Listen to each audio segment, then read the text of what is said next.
Jules, I'm trying to use my mouse. Aren't we Wants Say to all? hi use to the the mouse people. too. Okay, the emoji for Excuse this mouse. series is going to be a cricket. That's the closest I can get.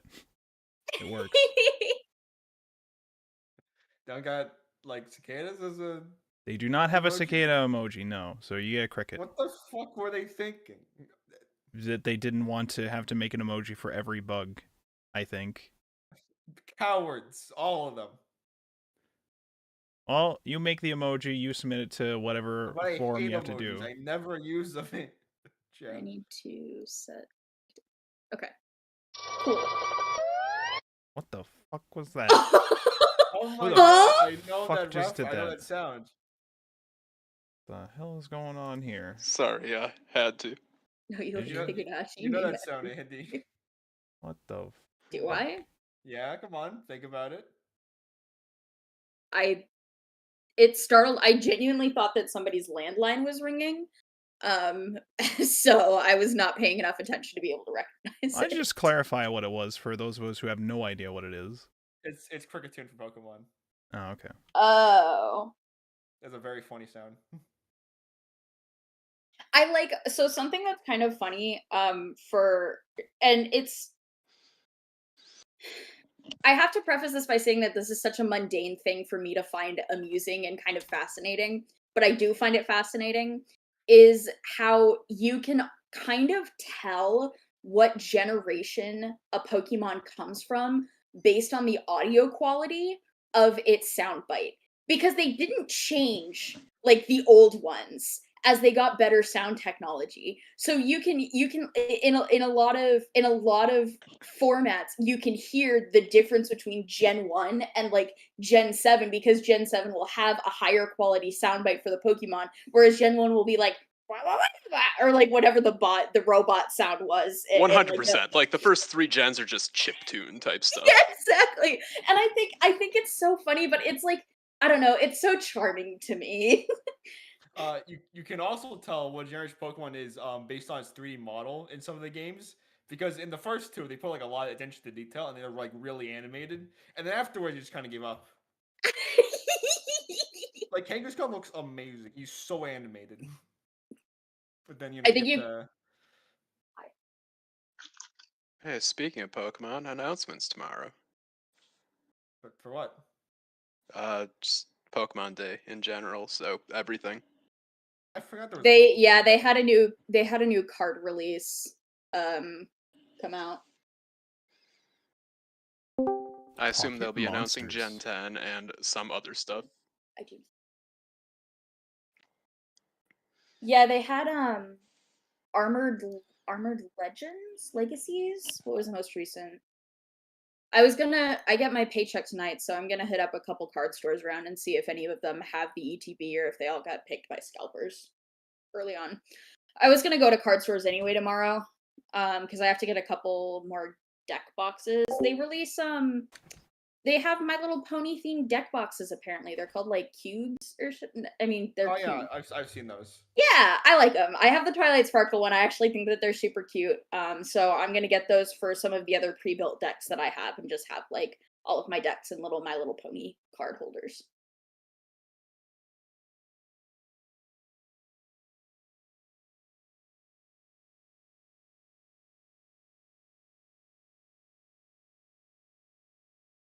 I haven't figured out a name change for this series yet. Look, okay, we have time. We have time. Wow, at least someone else did it, come on. I haven't figured out a character that I'd want to do like a pun with my name with yet. Or like a joke or something. I mean, you could always just grab someone from Umineko. We Close could. Bacon Castle. I mean, hey, she's mentioned in here. She is! so- Which was very confusing to me. I was like, why the fuck are we getting Burn Castle? I saw Alright, it, I'm I was back. like, oh yeah, she is mentioned by name here. I was so Burn tempted. Castle. I thought that Shadow would do it before I did, so I didn't, but I was so tempted to take a screenshot of one of the quotes and be like, remember your sin, Keiichi. But I had a feeling that we were going to be making that joke so fucking much in this I knew series. it would come up. I knew it would come up at some point. I knew. So incredibly Okay. lost. I will. Okay. Don't First of worry. all, I You will just need all clarify. of Umineko. I will clarify. This came out before Umineko. To be clear, none of these are. That is true. It's only like references in our hearts, chap, and that's what matters. I understood that from the one character from this that I remember seeing in the Umineko show. So The very well animated Umineko anime. Wait, yes, which one? the Which definitive one? version. Which one blue are hair. you? Rika. Yes. Nipa, Rika. Nipa. Rika who, you know, Like I'm just saying, despite being sleep deprived, I've already figured it all out. Okay, don't worry. You I solved the had whole 3 mystery things already. to prepare tonight, and Yeah. you've now seen all 3. Oh, sweet. It's small bombs. What else could it be? Oh, of course. Okay, are we Have waiting fun on it? tonight, everyone. Let's see. Okay, so Spaghetti said have fun tonight, so Spaghetti's not going to be here. I'm assuming that's the implication. Is there... No, she's not. Okay, is there anybody else that we know of that will be here for this? It seems like we got pretty much most of the Chef, usuals. Pink Coda. Coda is not. I think Coda said that Coda was trying to read it, but I doubt Coda's going to be keeping up every week. So, but Coda was in VC telling me the other night that she was looking into it. I remember as well, she was having the discussions when I posted the links, and this is a good point. For those of you who were using the link that I posted to read from your local video store copy, if anybody has issues with finding a program that works to read it, let us know and we can help you figure out how to get it to work. I should be linking in the future. I use Calibre. They usually comes with a free e-reader thing. I think. I also use Calibre. Yeah. I wanna see use one that because before. that's what you told me to use Yeah. years Yeah. ago. And it works on Mac, so Yeah. it's really nice. Yeah, it usually just works for me. There might be other programs that also let you read those kinds of files, but yeah. The series is also available digitally on Amazon if anybody wants to read it through that version. It does have physical copies. I don't know how much those go for to get that whole collection, but it seems more possible to probably collect Higurashi $1 physically than it is to collect Umineko physically, at Umineko. least. So Yeah. I actually own at least 5 volumes of Higurashi physically. oh, okay. Several of them are from Like, middle you know, school. Oh my god. Way before I should have been reading it. Nah, this Oh, is they're well of loved. all ages. Yes, I that's love amazing. the books. Don't look at the older teen marking on the back of them. Or the blood on One the of them I have cover. is actually With a volume blood. 2 of this one, Onikaku Shihin. So I have it physically. There's blood on the cover of all of these Once all we these figure out volumes, and they the all have a actual weapon in their right? hands. The first one, she has a cleaver. I don't. I genuinely, I did called- not. Aura farming before it was a thing. Oh, okay. Hold on. I genuinely Offering didn't derogatory notice the complimentary. cleaver. I didn't notice the cleaver in her hand until after I had finished the volume. I don't know It's why. okay. It's okay. She wants it like that. She wants you to not expect it. Okay. Get you the kind of woman that'll actually kill you. True. All right, we True. got everybody here, and ad should be done now, so we should be ready to go. Let me just make sure I have my write-up and all that of the background stuff. Okay. All right, this time. Welcome, everybody, to another exciting episode of the Anime Book Club here on YouTube, Twitch, and we'll be uploaded to Spotify very soon afterwards. I don't know the exact dates that those will go up, but now, if you haven't checked already, all of the episodes are up on Spotify right now for all of Orin High School Host Club. So going forward, it should be easy to just put up these episodes up there, and you'll be able to listen to them on there. If you're not able to listen live and you have Spotify, you want to listen to them there. So that's an option. It will not have the pre-show yaps, but that's okay, because you get to hear you get us right into the talks of the manga. But before we get into the talks of the manga, so this time we're here to talk about Higurashi, When They Cry, the manga. We're returning to a previous author we read, Ryukishi 07, Only this time we're going to the series that came before Umineko. With that in mind, I do not mind us pointing to parallels towards Umineko, bringing up Umineko references or whatever, but I will caution against spoilers towards Umineko for those who did not listen to that and or were not a part of those discussions and or did not read that. Not big spoilers, I mean. Small bombs is a joke thing that I don't really think people care if they know about ahead of time. Part of the story. Yeah. It's so out of context, and even in context, it's so inconsequential. It's an integral part of the story. I'll have you know, Ari, okay? Right. Yeah, if it's inconsequential, you can bring it up. But Yeah, I'm just saying, Does that be mean I have to cautious rewrite about my certain things. fanfics? You, Aesthetic only experienced, what was it, only the anime version of Umineko, which is only half of it That's done gross, wrong. man. So, Aesthetic can bring up whatever he wants. And we're all right, well, before we get into these discussions, let's get started with our introductions. We're going to go, as usual, go through each member that we have on the list in the call in alphabetical order. You can introduce yourself however you want, and then give a suggestion for some other piece of media if you're thinking of anything. We'll get into everybody's backgrounds that they might have previously had towards Umineko after the introductions. We're just going to do straight introductions first, so that's the plan here. So, starting with... Backgrounds with Higurashi. Oh, I'm sorry. Yes, Higurashi. I might have misspoken. I understand. Umineko is over. I understand. Backgrounds towards Higurashi. The When They Cry series, okay? Us. Listen. Okay, we're in Hinami's Zawa now. All right. We're going to start with introductions here. Starting with Anime Bookstone. Introduce yourself. Hi. Hi, I'm Stone. Hi. It's my first time coming to a welcome. anime book club. Thanks for having me. In terms of background to Higurashi Umineko, I'm flying blind, so it's just been genuine new experience for me going into the series. So yeah. Hell yeah. Thanks for being here. Any other pieces of media you would recommend? I'm not gonna lie, I wasn't prepared for this bit. No, that's perfectly fine. So, probably come around next time. Yeah, no problem at all. No problem at all. If you think of anything, you feel free to let us know later, or if you just want to wait till next week, that's fine too. I just wanted to give you the opportunity in case you had anything off the top of your head. So thank you so much for that, and thank you so much for joining us. Glad to have you here. So, thank you very much. I appreciate it. Yeah, of course. Next up, Arimia How Heart. Introduce yourself. Hello.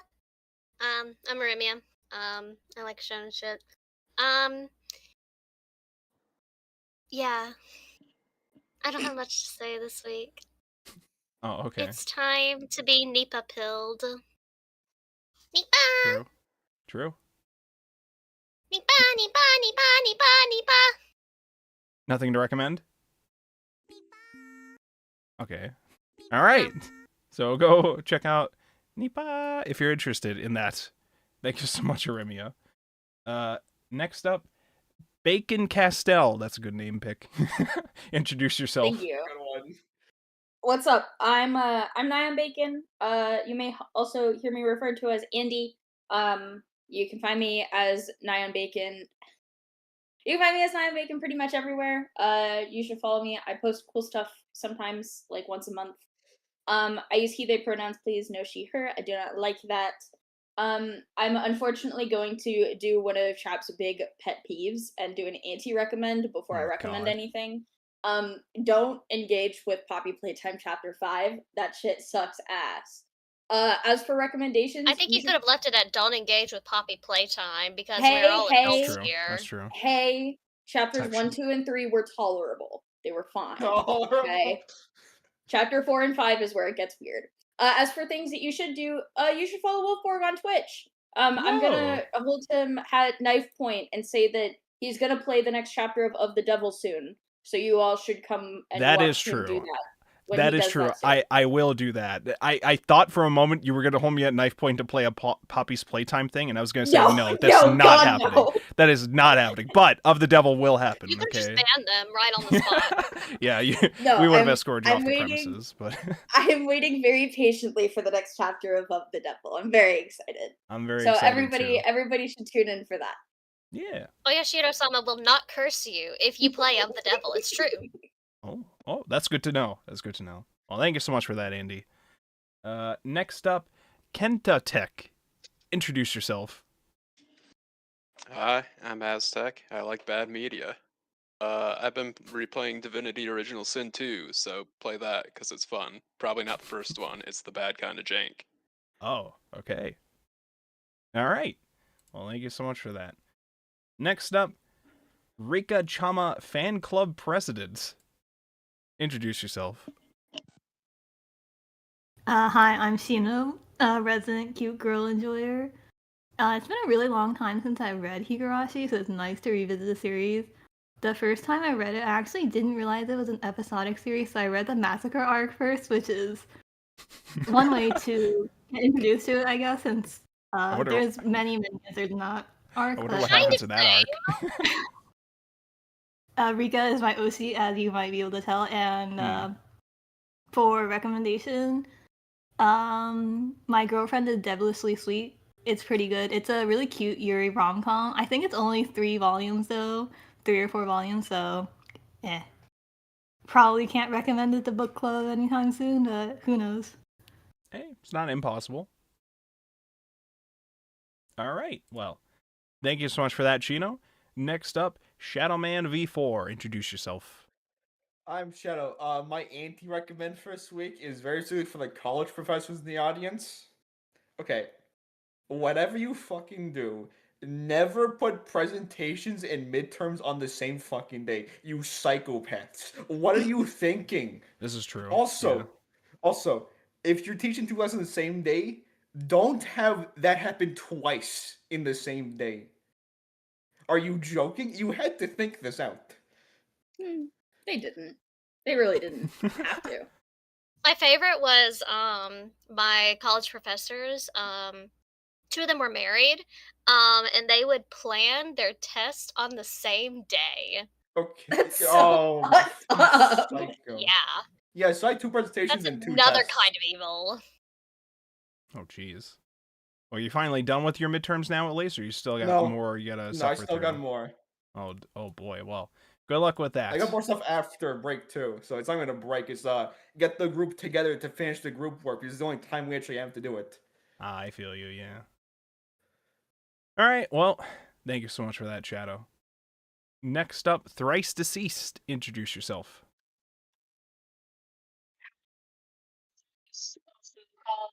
Oh, hold up. Hold up. Your mic was dying a little bit. Might have to restart. Can you try that again?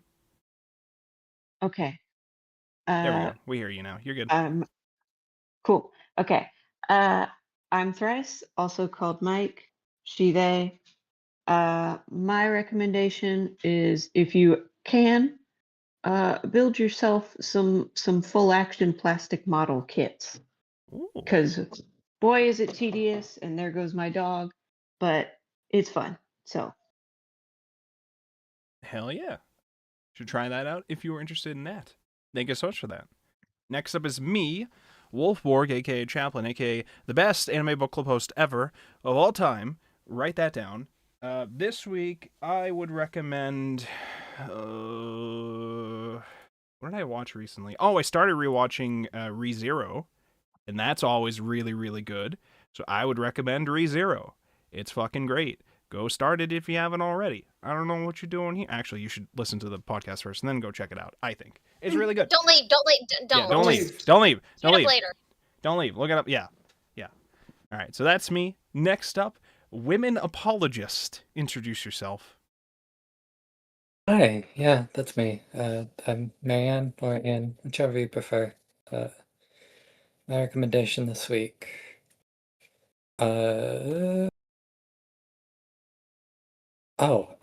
game called Love Eternal came out, and it's really fucking good and really fucking weird. Oh, all right. It's kind of a platformer, horror thing. I don't know how to describe it, but just watch the trailer and you'll probably know if you want to play it or not. Okay, all right. All right, what was this Also, called go again? play Scarlet Hollow. Scarlet Hollow. Okay. Love Eternal. Love Eternal and Scarlet Hollow. I have heard of Scarlet Yep. Hollow. Is that the one from the From Slay the Princess. Slay the Princess. Yes, Yeah. that's what it was. My coworker Yeah, was telling me about that. Chapter 5 just came out, and it's making me Better lose my than- mind. I interviewed them. Teehee. Ooh, hell You yeah. did. It was a good interview. Wow. Thank ya. All right. Thank you so much for that. And now it is time to begin our yaps about Higurashi When They Cry. The first in the When They Cry cinematic universe, I guess. I don't know how you would describe it.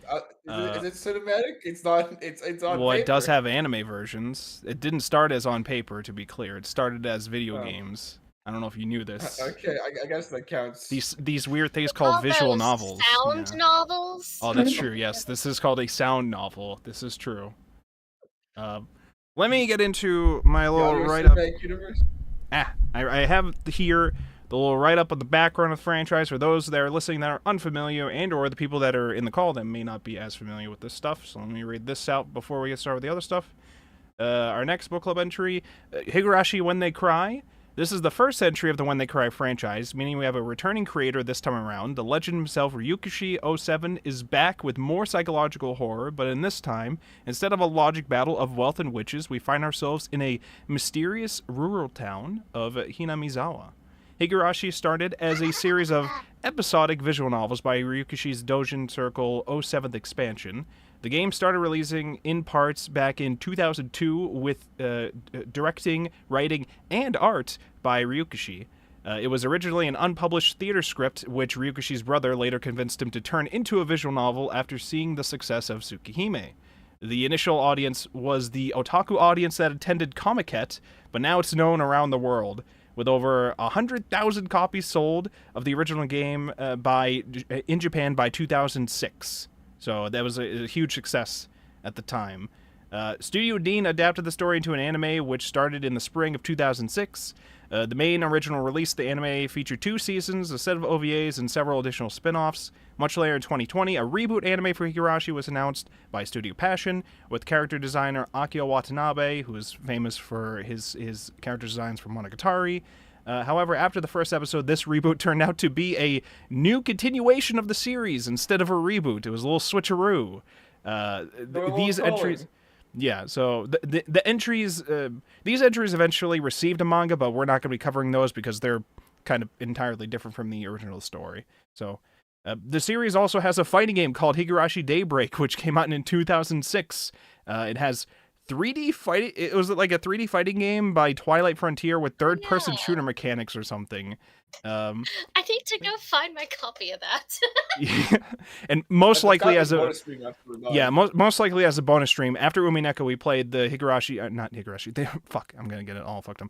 After Umineko we played the Umineko fighting game that it came out as like a fun bonus stream, and we may do the same with Higurashi Daybreak if we feel like it. So that would be very cool. Problems will not happen. No one will be traumatized by command grab.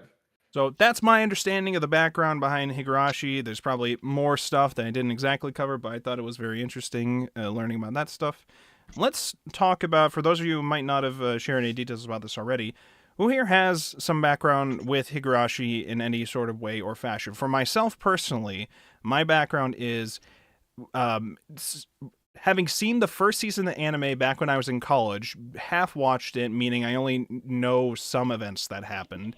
And I was actually dragged into it by Justin Aztec and our other friend when they were on like the 3rd or 4th episode at the start of completely different things happening, and they were all very confused at what was going on, and I was just like being like, well, everything seems fine, and they were all freaking out because a thing has happened, which we'll know more about next week. So we'll find out about that then. I won't get into details about that, but it was very funny at the time, and then I went back and watched the original 3 episodes. So I've experienced at least the first season of the anime. I started reading the visual novel years ago a little bit. I didn't get past the first arc yet. I think I even streamed it a little bit, but those mods are gone. But I remember the first episode being a lot of slice of life moments, more so in the visual. There was a lot more slice of life moments in the visual novel.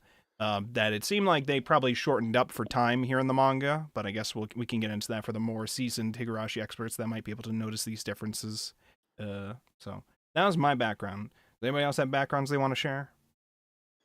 Related, yeah, I watched like a season and a half of it 8-ish years ago, mostly inebriated. So, Mostly. Mostly. Do you remember anything that happened in it before?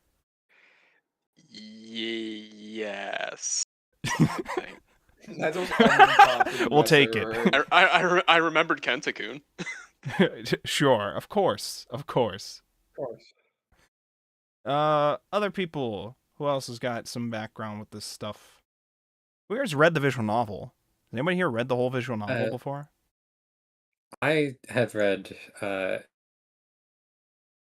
yes, I read a whole visual novel. I read it relatively recently. I want to say it was in like 2022.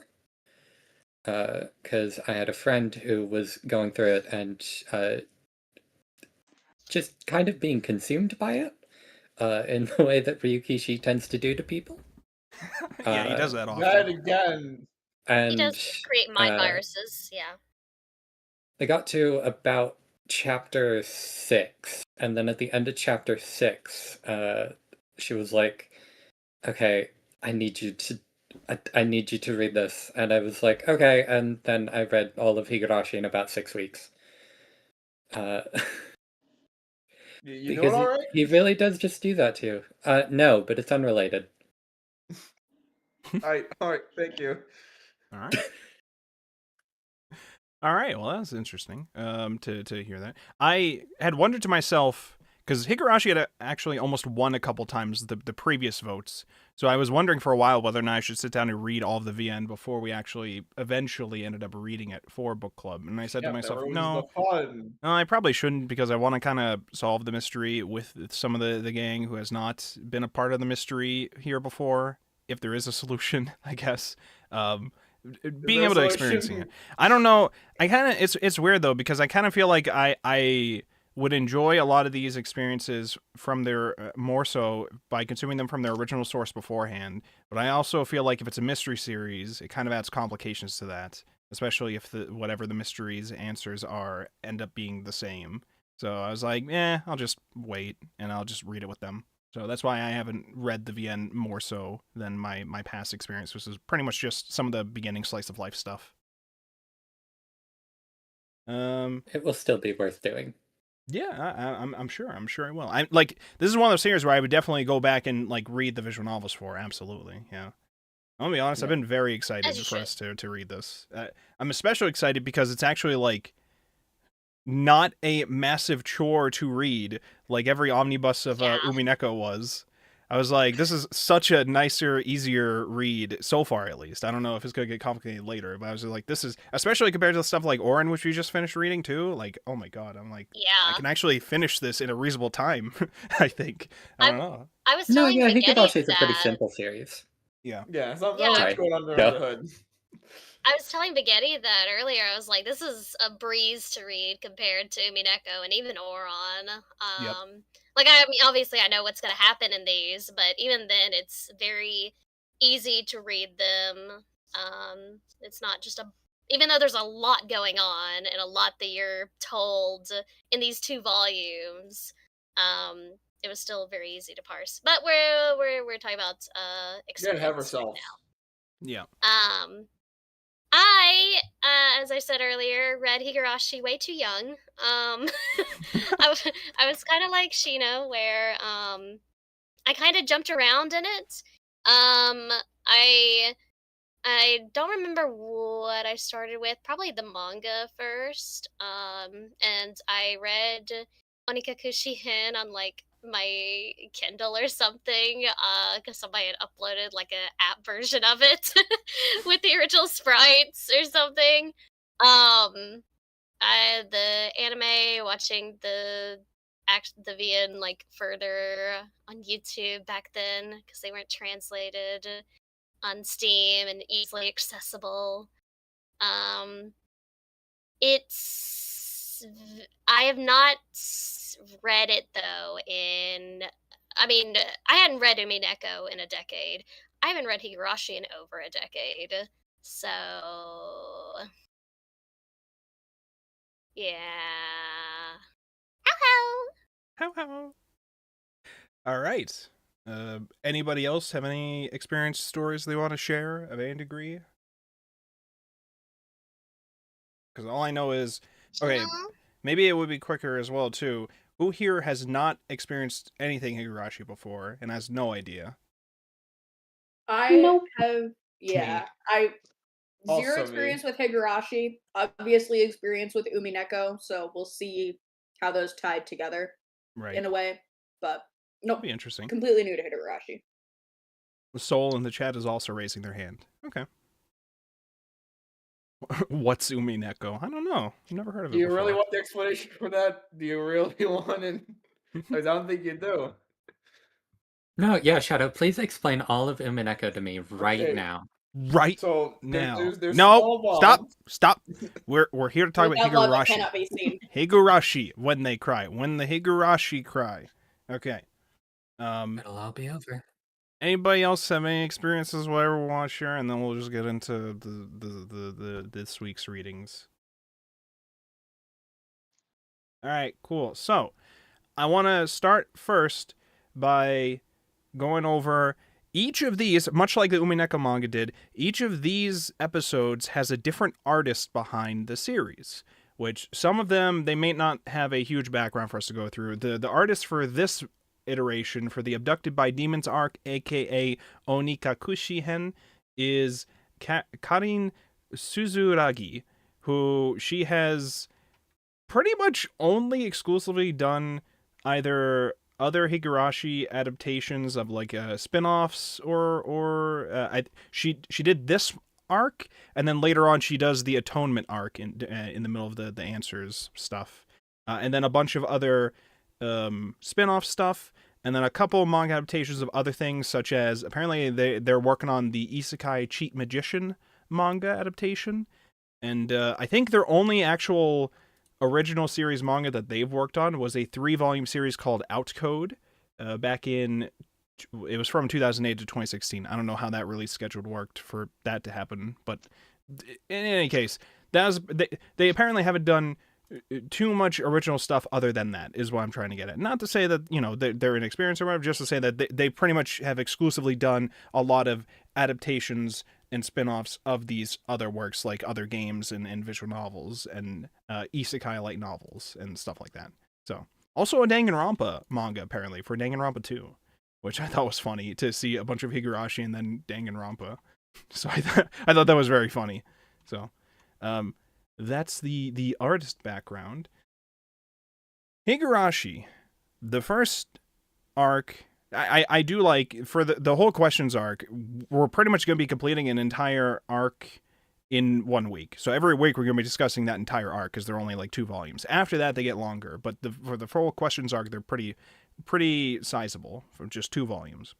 And for this one, this is kind of setting up things for us, introducing us to the quiet village of Hinamizawa, and our little cast of characters that we have here living in the town so far, mostly focusing on the important ones that we're going to know about for now.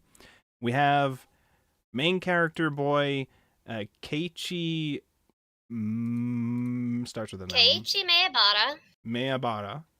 Then we have Reina Ryugu, who's the cleaver-wielding girl on the cover, who sometimes goes into adorable mode, I think is what they called it. How. Oh no.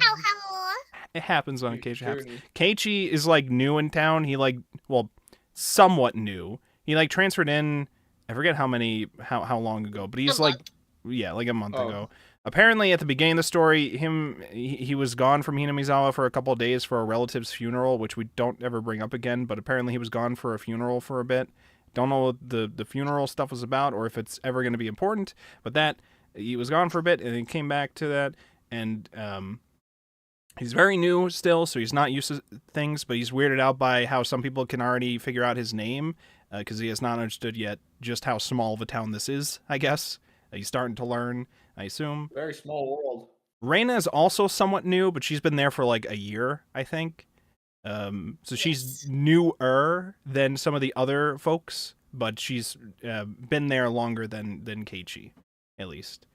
And then you got Mion Sonozaki, who I think they had mentioned her family is pretty big, and she keeps referring to herself as old man. I think I don't know if that was just a translation choice. She keeps referring to herself as old man. No, that is just a Mion thing. Oh, okay, Yeah, all right. You know, grandpa in spirit. Okay, all right. So that's... I guess if it is a translation thing, it's in both the VN and the manga. So I see. Figured that it had something to do with the more supernatural components of the story, but that was just kind of my We'll guess. get to that. No, maybe it's possible. Then we had Satoko. Witches aren't real. Oh, true. This is true. Yeah, what you doing, real Andy? This is true. We went over this. Get this anti-magic toxin freak out of my presence. Sorry, keep on. We have Witches aren't real. Witches aren't real. Okay, jot that down. Next up, we have Satoko Hojo, who was the tiny child who's the trickster, setting up all the traps for Keiichi. There was like 7 layers of traps that they tried to fuck with Keiichi on in their introduction. It was like there was tacks on the door, but actually noticing the tacks on the door was supposed to be wait. It was like there was like, was it like a chalk eraser in the door, but that was supposed to distract from the tacks on the side of the door to open it, but that was also a trick to distract from something else. There's like Jump rope. Yeah, the rope that was going to trip him. So it's like many layers to the traps that we got going on there. You know, many, a lot of that going on with the hijinks. And then her little friend there, Rika Furude. That's the Nipa that Miko keeps spamming. And she, I believe, is the... she's the priestess of or priestess daughter of the Furude shrine that they have there. I think technically just priestess now because we find out later that her mom is dead. Right. Yes. So I guess she's got her own shrine. Apparently, she's got a shrine, which good for her. Shrine. Good for her. What year are we in, by the way? Are we in 80 something? 1983. 1983. 3 years before the Rokujima incident. Oh man. Oh, no.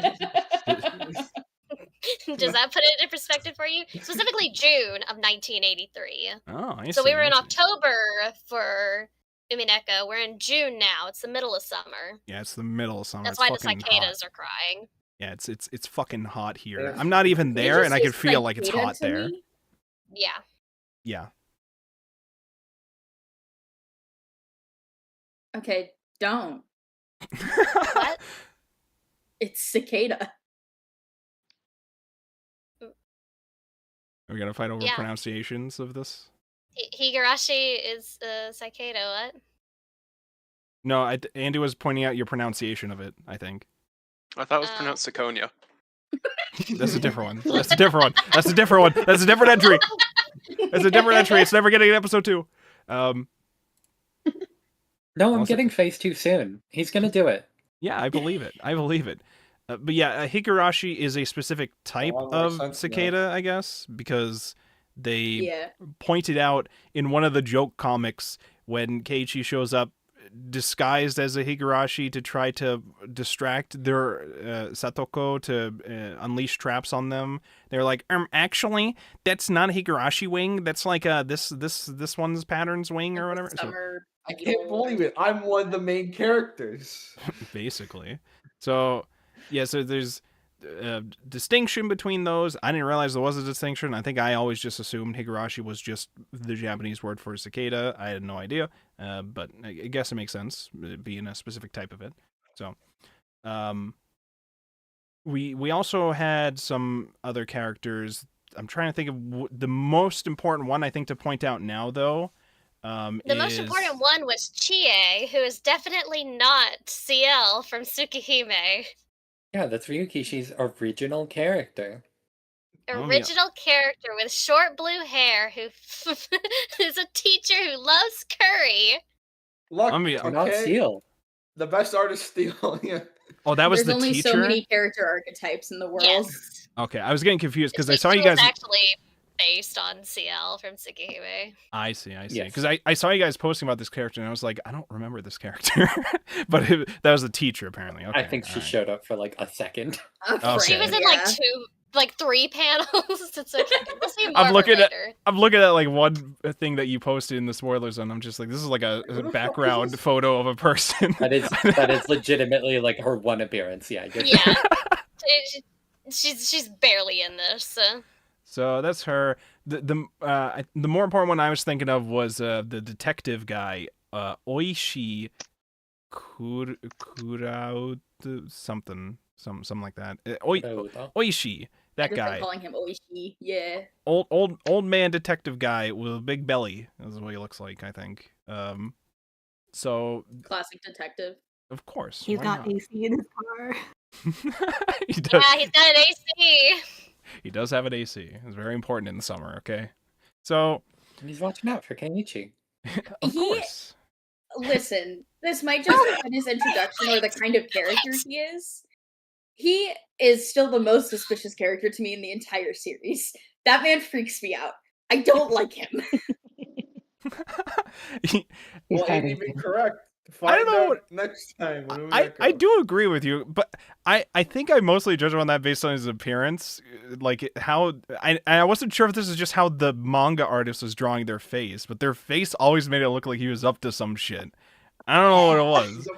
But then he would be talking with Keiichi, and I'd be like, no, he's Mika says he sounds like he's doing detective shit in a reasonable fashion. I don't fucking know. It seems like he knows his stuff, but also the artist is drawing him like he's super fucking creepy and suspicious. I don't know. Hey kid, you want to be a narc? Yeah, pretty much. He's like, well, you better be, because pretty much everybody has seen you in my car with. Well, he didn't say that, but everybody pretty much already knew. Yeah, like, sorry. Hey, who are you in the car with? I'm not saying that people are trying to kill you, but I'm going to ensure it does happen. When your character, I can only ask you because everyone else wouldn't go with me, you know? I mean, that's the thing is, like, when your character introduction is basically asking, like, a child to, like, join you in their car, hey, man, that's a bit of a red flag. I don't care what your intentions are. No, it's fine. It's fine. It's just really hot outside. You don't understand. It's fine. June. His wasn't the unmarked white van. That's true. That's true. True. That's true. Listen, so he's talking to him specifically because a murder has happened, and the murder, as we learned prior to the murder actually happening, is connected to a series of murders that have apparently happened in this town over a number, suspected murders. Many of them were just considered deaths, but it is believed by at least this detective that this is a series of murders that have been enacted by not just individuals, but the whole village themselves in some way, and that they are supposedly claiming that it is the curse of Oyashiro-sama? Oyashiro-sama. What kind of god is this? Were we clarified for what kind of god this was yet, or have we just been told the name? I don't know if I wasn't paying attention. It's Oyashiro-sama. It's just Oyashiro-sama. No, the okay. very well-known one. Oyashiro-sama. It's just Don't Oyashiro-sama. ask questions about Oyashiro-sama. Oh, okay, all right, my Chuck, bad, ask my a bad. question. You don't want to know what'll happen So if you ask too many questions. It's like the game. If you ask about it, you lose. Shut up! What happened to Keiichi? What about Keiichi? You saw what happened to him for asking that's too many true. questions. That's true. You don't want that to To be happen, clear, right? I feel bad for Keiichi. Keiichi was like, my life is so happy and nice and cool, and then somebody would walk up to me, like, hey, did you hear about those murders? He's like, what? Yeah, you know, the murders. Yeah. The murders, the violent murders that Tomitake was happened. starting shit. This kid was set up Tomitake- for failure. It really was. He's like, my life's been so happy. What do you mean murders? He's like, yeah, there's several people involved in the fucking murders, probably. They haven't even found the arm still. It's like, what the fuck are you talking about? And then the To detective be shows fair, up, hey, so the Keiichi murders then happened. also does this to someone. I was just like, I feel so bad for Keiichi. He's just having a good time. And they're like, yeah, you know, those murders. And then they're just like, oh yeah, the previous guy was murdered. Yeah, he's pretty much going through the same steps you did once he found out about them. Oh, well, thanks. Yeah, I forgot about how much Satoshi is brought up in Onikaku Shihen. Satoshi Hojo is, we find out, Satoko's older brother who was demoned away a year prior. I know this is a sequel to Spirited Away. The Very exact same It's actually a prequel. process that Keiichi know. does. So yeah, there's a curse believed that happens every year at the festival. That's the Cotton Drifting Matsunagashi. Festival. Well, what exactly did they describe happens for the Cotton Drifting Festival? What is it? What do they do? Why is it called the Cotton Drifting Festival again? So we'll find out more about it later because Okay. there is a Cotton Drifting Festival arc. That's the next arc. But That's my favorite one. it is pretty much just a festival where they have, like, you see the food stalls and stuff and the little games.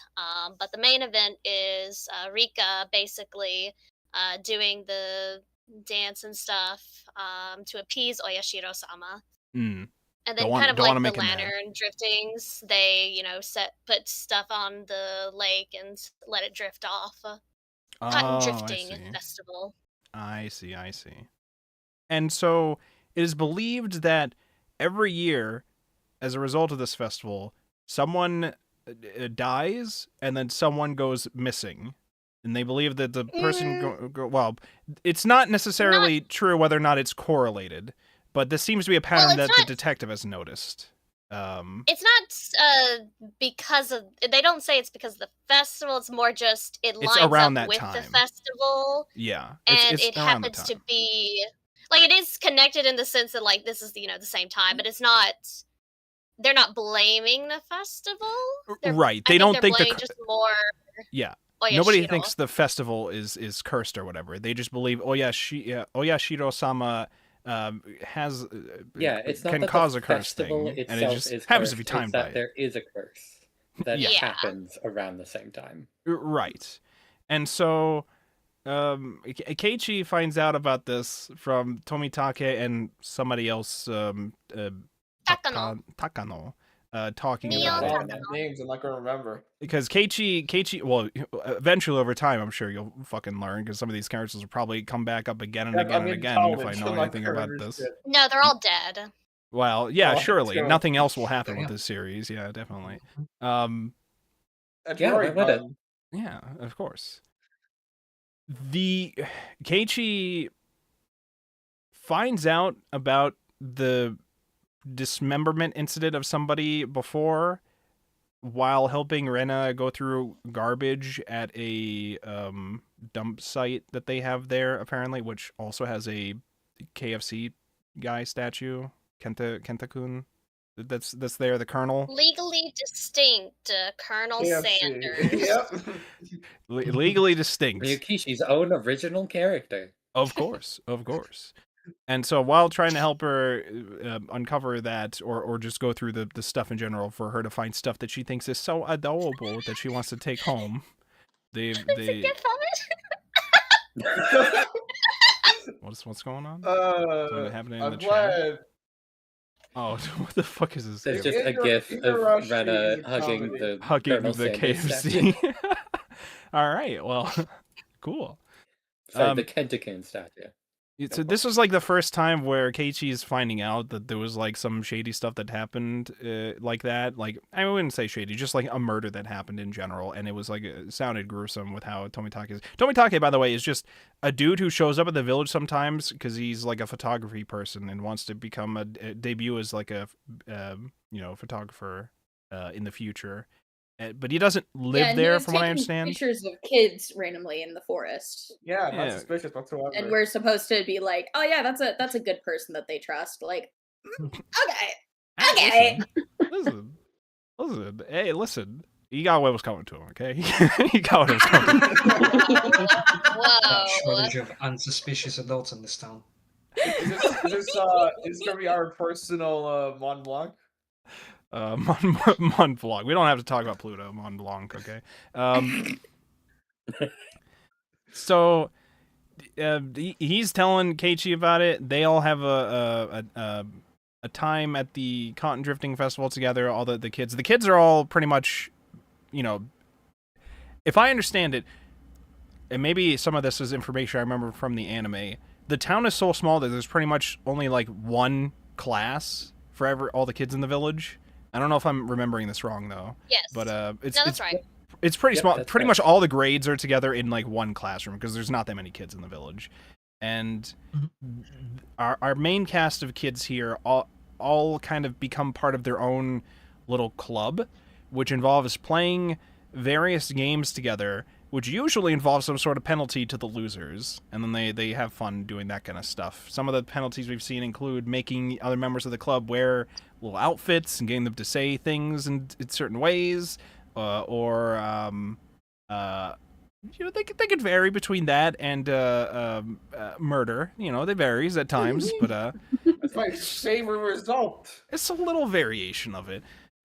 Obviously, Keiichi, being new to the club, once he starts playing the games, he's getting his ass kicked at most of the games because he's not familiar with the shit that they do with many Also, of their it's games. cheating. Yeah. Oh yeah, they were like cheating with. How are they cheating? They were playing some card game. There's like They a had like dent nicks in the Yeah. cards to indicate like Oh. what each person was holding. Yeah, they were all I guess. familiar with how the cards were fucked up in certain ways, and they never got a new deck of cards, so they just all remembered how the cards were. I see. Fucking psychos. Yeah, I mean, hey, it works to get Keiichi to lose. It's all part of the plan. So All according to Keikaku. true. Not So yet.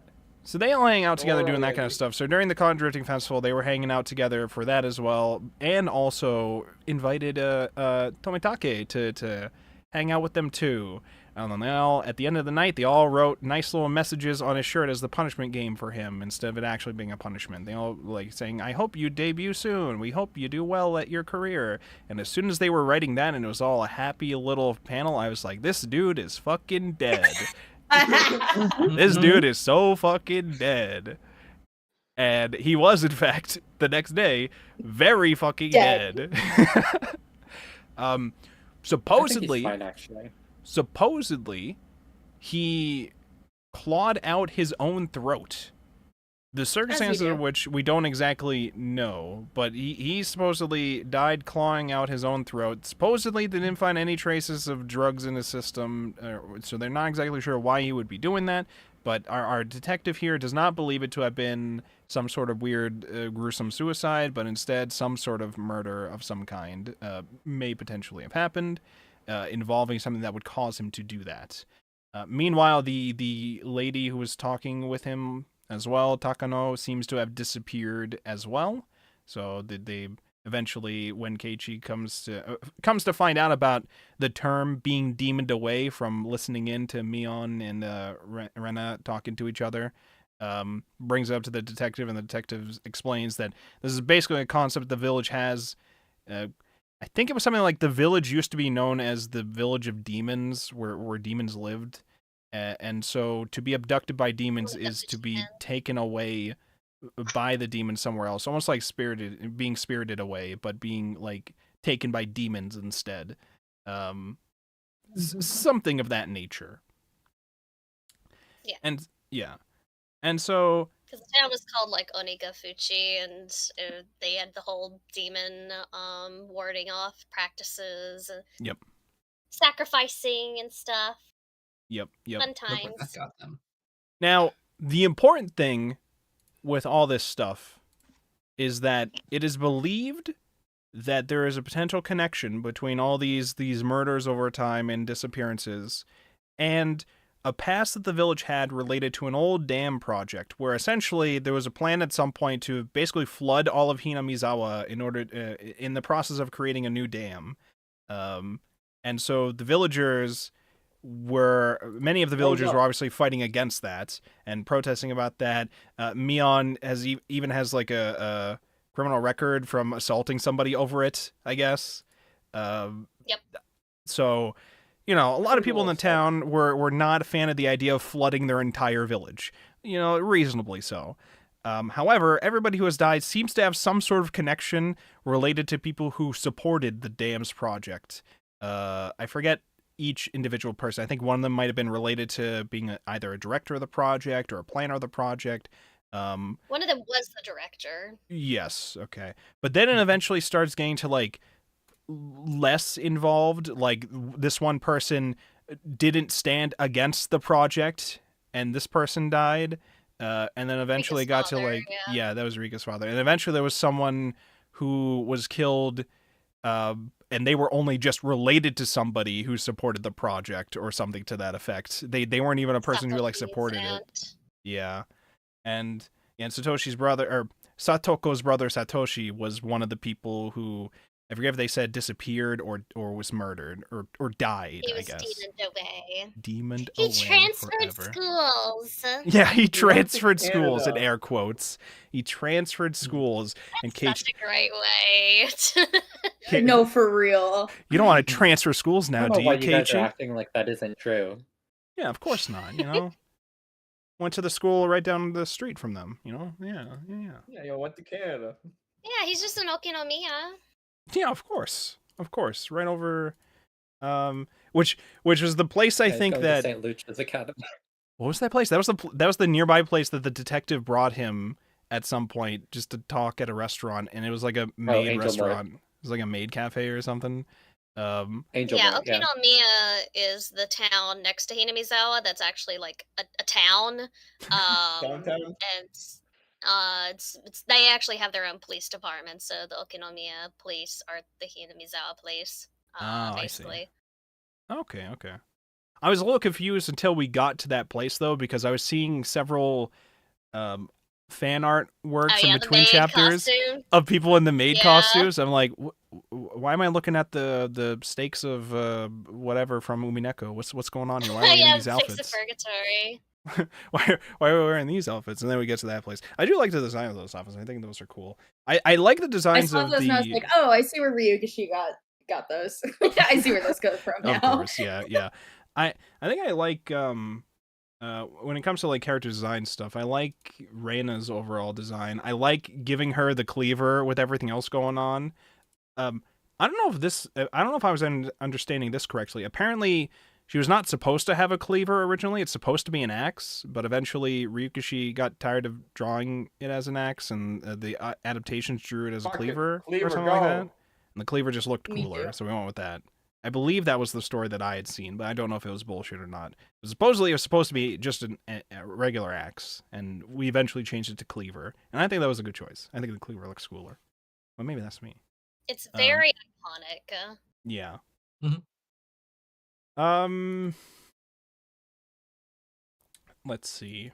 So, as Keiichi is finding out slowly about the weird stuff that's happening, he's becoming more paranoid of his friends because he's being told by the cop that his friends may likely have been involved in some way, especially because the Sonozaki family is who the police chief believes to probably be closely connected to the murders that have been happening because of their involvement with the anti-dam movement that was happening back then. I believe was the logic behind it, or maybe that was just my assumption just from the fact that she has a record from beating up somebody from her end.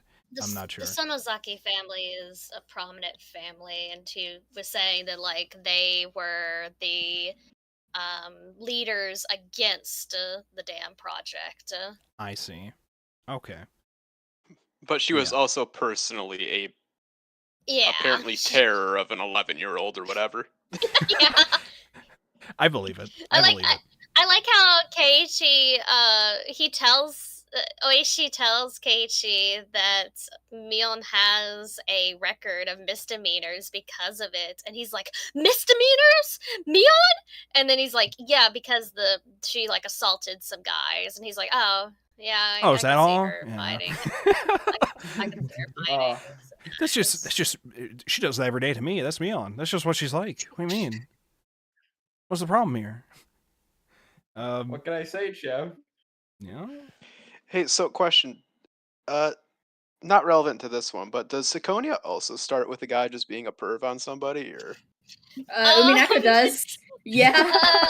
Kakonia starts with So the answer's a really yes. gay mid-air It's just a battle yes or no between question. two weapons of destruction.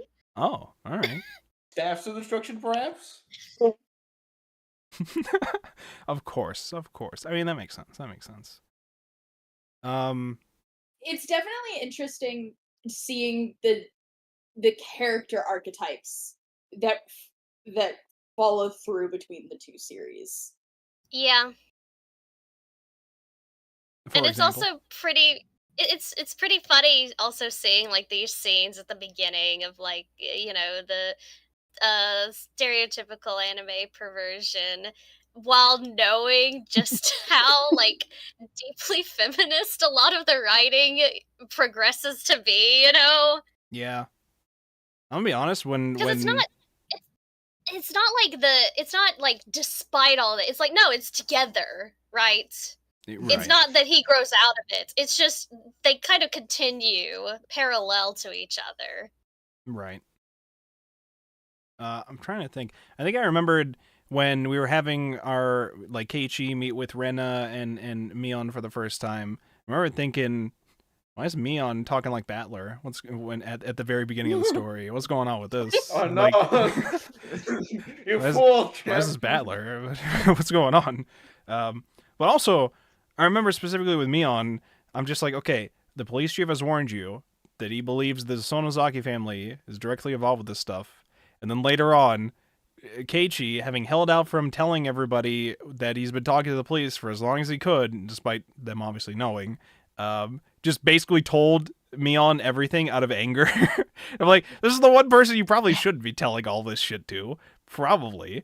But I was getting to a lot of this, and this is probably intentional, where it's a big question, and maybe it's just because my previous Umineko experience has poisoned me towards trying to figure out what the answer is to all of this. Figure it out. How much of this is like metaphor for a thing that might have happened at the time, or like especially towards the end when you find out like there's written records of like the evidence found as the result of it. So I'm just like, okay, how much of this actually happened versus how much of this was like filled in the blank from what was evidence left behind. And Umineko has pretty much already trained me on that kind of thing. And so I was just like, how much of this were actual events that happened versus how much of this was Keiichi being too fucking paranoid and of things over time, reasonably so, but like was just assuming a lot of more events were happening. First of all, when Rena oh yeah, go on, you go. I was gonna say I was also gonna bring that up specifically because I think Rena is the only one where it's kind of like, okay, she's just like that. There's gonna be average 14-year-old girl. Yeah, exactly. But the two instances that had me thinking like how much of this is reality and how much of it is Keiichi being in his own head was when he's hearing the breathing behind him in his own house. And I'm like, hey dog, you're hallucinating. I promise you're making that up. You're just crazy. But the second one sorry. Yeah, the inhales behind him. But honestly, the second one, and this might come from somebody who drives in a state that is known for being ranked #1 in the United States for fatal car crashes. Some people just drive like that. Keiichi cannot assume that car was trying to hit him. Some people are just that bad at driving. I'm sorry, Alternatively, that's like the only part of it where I'm like, yeah, dude, that might not have been a hallucination. No, I'm not saying that it was a that one- hallucination. I was saying that he was reading too much into it. Well, that one, I was just like, okay, that was definitely a murder attempt of some kind or something, because, like, this is a small-ass fucking village. There was nobody else there. There's no reason to almost hit him. I don't know. Yeah, but, like, also, again, this may come from where I tend to spend my time driving. If you're driving on a fucking back road in a town where you know everybody, you're not gonna expect people to be walking on that fucking back road. Why would you be looking out for people when you're not expecting it? Well, that is the road that they walked every day. It's just that he left earlier. So maybe it's like the timing or something. We'll see. Yeah. Rush hour. That was just, those are the two instances where I was like, I think you're getting into your head a little bit, dude. The one that stuck out to me, Keiichi's parents went away at some point overnight, and so he was at home alone. And this is the point where he's pretty much been trying to keep himself away from some of his friends because he's like, I don't know if I can fucking trust them right now. And Reina comes to his door, and he goes to answer the door, and he doesn't open the chain lock or whatever, so she's not like inside or whatever, but she's just like, oh, you know, open the door. What, you know, I brought some. I can make you some dinner. You want some dinner? He's like, no, Mom's making some food right now. And she's like, why are you lying?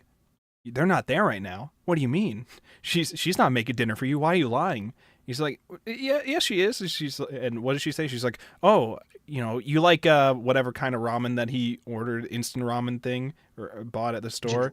He's like, you like that, huh? And I'm like, how the fuck she know about that? How's she know I'm alone? In my head, I'm just thinking, bro, your mom probably called Reina and said, my son is home alone and is not probably not going to eat well and is probably sick, and clearly you like him. Can you go over and like give him some real food? And so she showed up to do that, and so he's too freaked out about everything else he's heard and is immediately trying to like lock her out or whatever, and closes the doors on her fingers, I think multiple times over this. Multiple times. That part, I was just like, okay, clearly your mom called her and told her. I don't know why she's not mentioning that, but also you're freaking the fuck out about everything about this more so than you probably need to. Slightly more paranoid, you know, you're just doing it for the bit. I was just like, that was the big moment that stood out for me. But the follow-up scene, though, I don't know what the fuck that was about, where he like looked out the window and she's just outside still for hours in the rain saying, I'm sorry. And I'm like, all right, never mind. That's a little fucked. If that's real, I don't know. Look, I don't know what to do about that one. Clearly have never known a 14-year-old girl. I don't know. Okay, that's it. I felt I apologize in advance. 14, and it was just like that. It really was. Were you also Canadian? I apologize in advance because there are two things that I'm going to be comparing this to a lot, and that's Umineko, obviously, and summertime rendering. Okay. And the first instance, unfortunately, that had me thinking about summertime rendering was, this isn't, I don't think this is spoilers, but the fact that he was hearing the repetitive apologizing from Rina in the beginning of the volume of like the entire series, the repetitive I'm sorry, it made me think of the the scene of what's his fucking name, I don't remember, him waking up on the boat into the woman's boobs. I was like, like the flashback flash forward thing of like, this is probably where the loop, quote unquote, is going to pick back up, is this particular spot. Sure. But the other thing, I think I mentioned this as like, I mentioned this as a joke, but like, hey dog, if you're under the impression at this juncture that your friend might be possessed by like, I don't know, the deity or like a demon that's protecting the village, and you suspect that the reason that they're mad is because you left, maybe you should just accept their apology and move on. No, Andy, this is Canadian matters. We don't forgive that easily. Hey, listen. Like, I just think that maybe that would have been a slightly more advantageous avenue than, like, I don't know, hiding in your house with a bat. You know? I'm gonna defend Keiichi here, okay, for a moment, all right, because I'm just like, I was probably thinking the same way with some of that stuff, especially when he's on the phone with the detective being like, they tried to feed me a needle and, I almost got hit by a car. And he's like, oh, I think I fucking threw out the needle. Oh, I didn't remember the license plate. And I was like, why the fuck would you? These are important fucking things. Why would you ever throw out the needle? But then I was like, wait a minute. This dude's like fucking 14 or something. Like, Yeah. he's 14 and now thinks that all of his friends are This dude murderers is and may 14 want to kill in him. the 80s. 14 in the Yeah. 80s, Yeah. all alone in his house in a small village, and he believes his friends are out to kill him and somehow know things that he doesn't know how they know about. So I'm just like, maybe I don't blame him for not making the smartest choices here. I was like, wow, this dude seems dumber than Battler. But then I was just like, yeah, but he's also far younger than Battler, so I don't know. Not to mention that his friends also keep acting incredibly sus. Oh yeah. Right, yeah. Yeah. And his father is an artist, so I mean, everything is going against That's true. Keiichi. That does so much Hold shit on. to you. It's definitely hard to try and discern between how much of it is his friends being like crazy and 14 and how much of it is his paranoia imposing on them. Yep. How It much is- is them being crazy and 14, and how much is him being crazy and 14? Battle of the crazy 14-year-olds, yeah. Oh, This is what sports Honestly- does to you. like Kat mentioned with trying to figure out like what's real and what's fake. That's what I was thinking about this whole time is like how much of the weird demon eyes that he's seeing and their behaviors, like how much of that is him imposing his thoughts on them and how much of that actually is happening and how they're behaving is honestly what I've been thinking about the most during this week's reading. That's all. Say that bit again. I'm sorry. I say that bit one more time. Oh, just that I forgot what I said. Okay, fair enough. That's Trying to fair. figure out Yeah, what's what real part and did what that? is he's just projecting onto I others. see. Yeah, because Like, there's all of the crazy eye moments are like, is it them Yeah. actually acting like do they that, look or is it just he is so paranoid and in his own head that it's like projecting that visually onto them? Yeah. Right, yeah. Thank you for knowing what I was saying. Yeah, it I like gotcha. We try our best, Andy. and the series does He did well. It does well with trying to present to you how reasonably fucked Keiichi's trust is towards these people when like they will get these really fucking creepy versions of their eyes going on and faces and the way they're talking with them, it gets really fucking creepy. And then like an hour later they're trying to be like, hey Keiichi, what's the problem? We're gonna go hang out, right? We're going to play some games after school, right? What do you mean you're going home? What's the problem? What's the problem? You fucking liar. You fucking liar. We know what you are. We know what you're doing. We know who you're talking to. We know everything about you. But what do you mean? You don't want to hang out? You don't want to play some games today? What's the problem? Like, I'm just like, Yeah, okay, like well, you can just never predict what's going to set them off. And yeah. They're and- so me-coded. Oh, okay. Let's talk a little bit about. I want to talk about what kind of eyes would you describe the creepy eyes as for like Reina specifically. I was like, are these supposed to be like lizard eyes or something? What is going? It looks like there's like a line through the middle. Oh, now. 100% lizard, man. We're lizard people in this town. you I mean was your eyes like- don't do that? Not General normally, human. but maybe when I'm You're not lizarding around? maybe when I'm plotting to murder someone with my entire village, my eyes go like that. Maybe, but I think if potentially. you're being generous, you did could that when I say was cat 14. eye, but That's what I was wondering. I was thinking like maybe cat eye, but I was thinking like this is more creepy to the point where I would assume it's like a lizard person. But Yeah. But then I think in the edition that I read, at least, there was like a colored illustration page Yes. of like Yep. them with the weird eyes, and it was blue. And that Which was was weird. Weird to me. Like if you're trying Well- to convey demon eyes, blue is an odd color. Oh, it's because those are supposed to be That's Reina's just actual her eyes. eyes. Yeah. That's yeah, just- that is that's just her just eye Rena. color. Yep. Yeah. That's her eye color, so they were drawing it as blue, but they were also trying to draw it as demon eyes. But when I'm looking at the demon eyes when they're not colored, I'm just like, oh, that's some like red or yellow or something. It's like some creepy thing or Yeah. whatever, probably. But maybe I'm more so ascribing that to like the line in the middle, perhaps, being like that. Yeah, I think so. But yeah, it is I want to say when we were first getting a little sus about him, I was getting nervous with how the artist was handling it, because when we get to, I remembered specifically, either from when I watched the anime or when I first read the tiny bit of the visual novel that I did, when Keiichi tries to at first ask Reina about the murders, or like an incident that's happened in Hinamizawa in the past.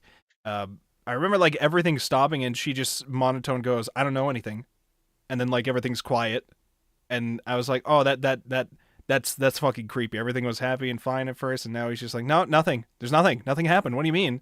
But here it was just her saying, "I don't know anything," but like with a smile, and like her eyes weren't like creepy to the degree that I was expecting for that, or like it was harder to convey the feeling that I felt from those previous issues or previous iterations of it when we don't have like an audio element to help with that, I guess. But then I was more satisfied when we got to the creepy eyes later on, when she was like starting to accuse him of keeping secrets and all that. And then I was like, okay, all right, I like this now. But I was a little concerned with how we were going to be portraying the more creepy moments, the moments like that, like when he's talking to Mion later on, and she's like, no, nothing, I don't know anything about that. Nothing happens here. Everything's fine. Everything's like Jobu. You're lying. The art definitely feels like it has differences in quality, and it definitely goes up when it's trying to be like weird and creepy versus slice of life stuff. Yeah. And like I said, every arc is going to be by a different artist. So you're going to notice a big difference between how this looks versus how the next one looks, probably, in terms of how the characters are presented, and potentially how those creepy moments are also presented. So keep that in mind, in Which case you're is somebody who notices those details. a little unfortunate, because I feel like this style is the way that it was intended to be drawn in. I don't know how to describe it. It just feels like right, I guess. So I'm Yeah. interested in seeing how it shifts in the future. Right. Was that an intentional decision, or did they just need to hire different people? So my belief is that it was a stylistic choice, because they also did this for Umineko as well, where they would rotate out who the artist is for various arcs for, I assume, art reasons, because each episode, much like Umineko, I assume, again, I haven't experienced Higurashi beyond the anime, but I assume, much like Umineko, each episode is going to be a different version of the story in some way that we've been presented. And so we will be seeing it in a different lens. And so it's probably a stylistic choice, artistic choice, to have a different artist represent that more clearly.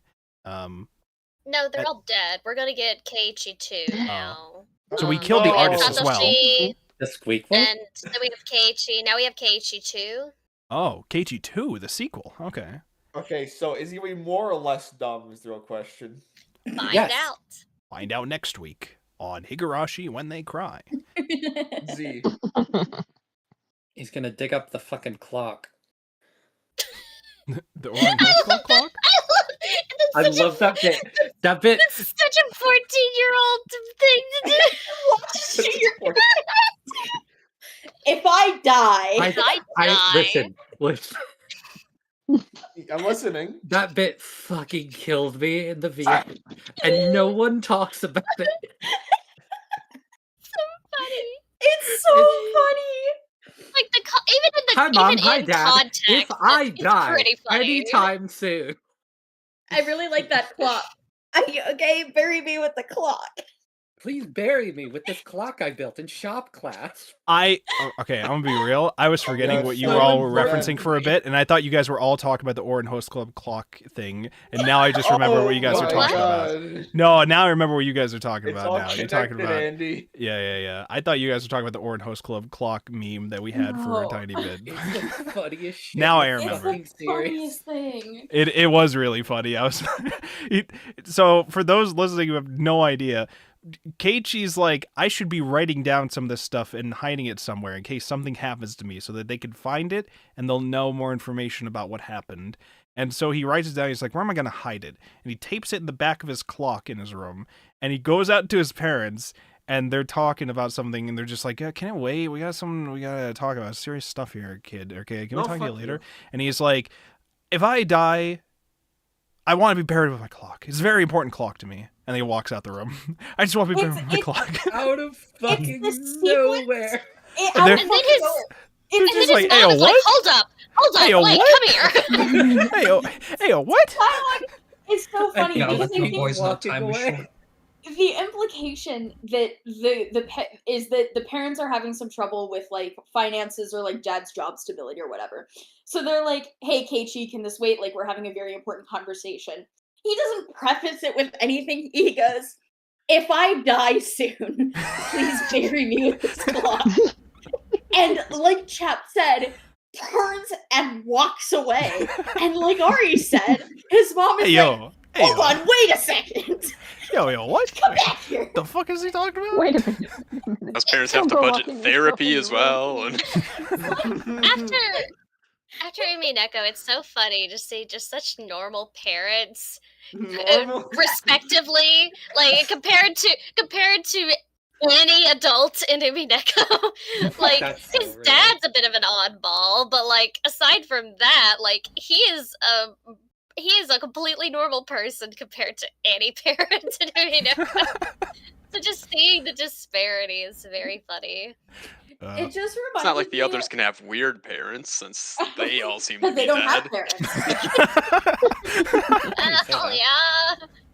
Funny how that It works. reminds me of those jokes that people make where their parents will be talking with them and they'll be like, "Oh yeah, and this was back before your aunt died 3 months ago," and they'll be like, "My aunt's dead," because their parents never tell them anything. It made me think of that. Damn. Yeah, so that was a moment that would explain happened, a lot. which apparently, despite his efforts, still got fucked with in some way by someone at some point, because when they're looking through all the evidence, they're like, okay, so we found some pages behind the clock. However, there seems to be some that were torn out, or some parts of it that were torn out. They were slashed, Jeff. It's a slasher. They returned. Ah, I see. That Miles also himself. made me suspicious of the cop, to be honest, Oishi or whatever, because what was ripped out was that after he, spoiler alert, after he killed Rina and Mion, he writes on the letter. He meaning Keiichi, not the detective. The Keiichi is the one. Not who the did it, detective. Supposedly. After Keiichi kills Mion and Rina, he writes on the note like, "This is what I did," and he attaches the syringe that Mion had injected like the weird like scratch throat drug into him with. And then the detective, the only one who is able to say that confidently, the detective is like, "Yeah, I received the clock and the syringe, that piece was already ripped out of it." Yep. Excuse me? Yep. So I was like, that's a little weird. There is some other things that happen in yes, that there scene. is. Yeah. There is. There's some other. So one of the things I want to bring up. So at some point, he stays home because he's like, I don't trust my friends at school. I'm gonna stay home. Mom, I'm sick. I'm gonna stay home today. And Mom's like, make sure you go see the doctor. Why does he actually go see the doctor, first of all? he does actually go see a doctor, first of all. I don't know if it's because of a doctor's note thing. I don't fucking know. But he actually does go to see the doctor.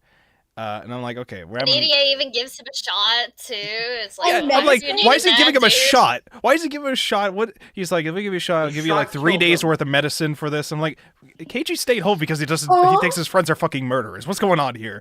So I was like that. And then when he wakes up having murdered Reina and Mion, and he looks out the window, the fucking white van's out there, and I'm pretty sure that same fucking doctor is out there. I'm like, that's a little fucking weird. That's they a little... They do clarify it is Dr. EDA because Keiichi remembers Rena saying that she called him. Right. Which... I was a little confused. I think they had said at the time they called the director, and I'm like, well, that's a doctor. Is he like a director at the hospital or something, or what's they the say director mean? That Yeah, they he makes called the movies on the doctor side. and they called the director. Oh, I see. Okay. Oh. So. Let me I see. Yeah. Because I was like, hospitals do have directors as well, so. Right. That's what I was thinking too. So Rena says, "I called a doctor too, just in case." And then Okay. Mion enters the room, and Mion asks, "Hey, Rena, did you call the director?" "Yes, he said he'd be here right away." And then Okay. Keiichi starts Freaking the fuck Freaking out. balding about the Being an director, average 14-year-old. what the possibilities of a director could be. Hey, listen. And then he practices his I would swing. say maybe he's thinking too much about that at times, but then Reina immediately like held him by his arms as Mion almost injected him with a syringe, and they're all looking creepy, and I'm just like, because I think at that scene I was just like, what is going on here with several layers of this? I'm thinking, are we freaking out about something that's not actually happening? Are they actually trying to help him some way? Are they actually trying to kill him or whatever? Because I'm just like, he was running at some point away from Rena, I think, and he gets punched by two dudes nearby, knocked out, and then he wakes up. Was he in his own house, right? In his own house. In his own home. Yeah. And I'm just like, okay, so did they bring him back there because they are trying to fix him in some way? They are trying to help him get better? Or did they bring him there to stage something to make it look like he killed himself or is dead, or like do something to kill him? And the idea would be injected with something that would cause him to scratch at his throat, similar to Tomitake, supposedly. Why do you think Rena wants to kill him? Look at her. Rena has done nothing wrong in her life. Oh yeah, did we bring up her background? She transferred there. What do you have against mentally ill 14-year-old girls? Let's talk about that. Let's God talk about that. forbid women do anything. Let's talk about Literally that. anything. Let's talk God about forbid that. women have hobbies. She has the most normal rap sheet in all of history. Very Literal normal. rap sheet. Very normal. At her last school, she broke all of the, not just some, not just a few, all of the windows at the school with a bat. Yeah, she was practicing her swing. Of course. And you have to do it with literally all of the windows at the school. It's very important to test your ability. I mean, how else are you going to know that you're getting enough follow through? Now, that wasn't even what forced her to transfer. Yeah, that was just a little. They were willing to overlook that. That was just a little thing. This whatever. Okay, that was to send a message. be a little But clearly, some people didn't get the A message, so she had to tune up a couple of guys. I forget if she actually killed any of them. I doubt it. No, she did I don't not. remember, but it was No, something like it she was beat like up a she- few guys. Yeah, the only Yeah, thing she was like is- one of them's eyes was permanently damaged. Oh, Yeah. jeez. Currently, you say. Yeah. Mm-hmm. And so after that incident, I she mean, had to. it doesn't take much to do that, but also, ouch. True. It is a grape, so So after that incident, she had to go No, through no, some sort of. no. Oh, what's going on? What's going on? No, nothing. They didn't say nothing. Oh, Don't okay. worry, we're talking with the Um, grapes chap. You want to know. Okay, so supposedly, Crap. I say supposedly, no, I'm pretty sure this actually happened. She had to go speak to a counselor afterwards, or psychiatrist, or therapist, or something to that effect, for mental evaluation from doing that kind of stuff, I guess. And somehow, Oishi got access to the recordings of those. I was like, that's fucking, how did you do that? This is a child's things. Maybe the 80s were different. I don't It fucking didn't know. exist in 80s Japan. Okay. I'm like, all right, somehow he got the records, but supposedly when he listened to it, the word Oyashiro-sama kept coming up, and I believe, how did they phrase it? Like, Oyashiro-sama was upset with Reina for leaving Hinamizawa, and she wanted to go back. She hated that her parents had dragged her away from Hinamizawa, and she wants to go back to Hinamizawa. And that supposedly she was doing the acts that she was doing either to appease Oyashiro-sama or because she was possessed by him. I forget, if we had any clarification on that. I believe, To I believe appease. they take... Yeah. Okay. But a lot of that stuff is like more details of stuff that I'm assuming we'll probably go into more about later anyways. It's actually completely irrelevant. Oh, okay. Yeah. It actually has nothing to do with anything true. Yeah. Yeah, And Oyashiro Reina's- Sama doesn't matter. And Reina, as we know, is dead, so, we're never going to see her again. Yeah. Yeah, they're all dead. I think Reina too. But actually, her name isn't Reina. Her name is Reina. Reina, yeah. with an I in the middle, so Reina as opposed to Rena. So Reina. And I was like, if you're gonna change your name, why the fuck is that the only bit that's changed? It doesn't seem like it changed it too much, but maybe it's a Japanese, like how it's written in kanji thing that I don't notice. Maybe that's it. I don't know. Her name is written in kana, actually. Oh, okay. Well, now I definitely don't know why the fuck we changed it like that. No, I definitely You don't will know. find out. And you'll never Which it find makes out. less Oh, sense okay. now. Because I'm just like, I okay, mean, this is you a will never weird find detail. out. This is a weird detail to bring up. It's definitely they're going to be all important dead. later. Again, remember. Oh, true. Yeah. All right, so now we're going to I get... do. Yep, go on. I do find it funny that I just realized half of the girls have criminal records. Who doesn't I have a mean, are criminal you record really in living your Hinamizawa? best life if you don't have a That's criminal what record? an occult What phase the fuck are you does to talking about, you. Andy? It's just a little crime in Hinamizawa. It's Little just a rap part. sheets.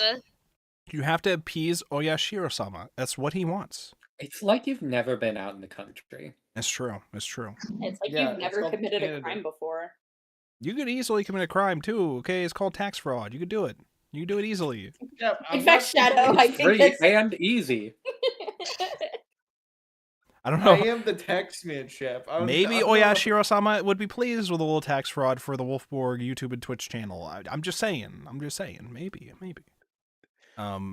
Look, getting arrested is just something to do on a Thursday, okay? That's all And it is, in fact, They a Thursday, have so... classes on Thursday. And also Exactly. getting... Me from going to work tomorrow. Don't have to deal with midterms if you're arrested, so... Yeah. True. A full Actually, What did you think of this? As somebody who has gotten in trouble, they will still make you take the midterms. They'll just make you take the midterms separated from the other students. I see. Oh, Let's not get into that. They just make you Let's- feel. They let's- just make you feel like. You don't have All right. time to talk about And what did you think? What did I think of what specifically? Just the whole Onikaka Shihen coming back to it. So. Yeah, like the adaptation. I think it's a really good adaptation. I think there is something a little lost in, partially in not just having Keiichi's narration, definitely in not having the music. The And cicadas as the transition. yeah, I feel like that'd be a it- huge thing. Yeah. it's a huge part. And there's a song that comes up later that none of you are gonna hear, and that fact drives me insane. Dear you. Yes. Yeah. But all of those things, like, aside, like, I can nitpick things here and there, but, like, it is a genuinely very good adaptation of this first chapter, in my opinion. Okay. I definitely like it a lot more than the anime. So As seems to be the trend with these. I did want to ask for Higurashi. Of course, we don't have to get into exact details, but is the Higurashi anime, the original one, good? I assume it actually Fine, got good. to the answers at least, which is better than what Umineko did. That's my It's assumption. better It is than a lot more. Umineko. It is a lot more, like, well remembered. Hmm. That sounds very A good. lot of people like it. I gave up about 3 arcs in because Okay. I was annoyed. Okay. It's better than the Umineko anime. Which it isn't is a better. high bar, but it Yeah, is I was Which about to is not say. hard at all. Alright. Bars You know, in like, hell. the what is story. Yeah. Sheena, what's your thoughts? I definitely personally liked it. Also, all the OPs were bangers. But I think if you Yes. wanna That's true. read or engage with Higurashi as a mystery, it's like not the best thing to start with, I guess. Yeah, I think all the music, well, not all, but most of the music was done by Eiko Shimamiya. Let's see. Okay. For the Higurashi anime, Yeah. I thought it was a Kenji Kawai. Multiple, because like some of them are done by Eiko Shimamiya, like Superscription of Data, Uh,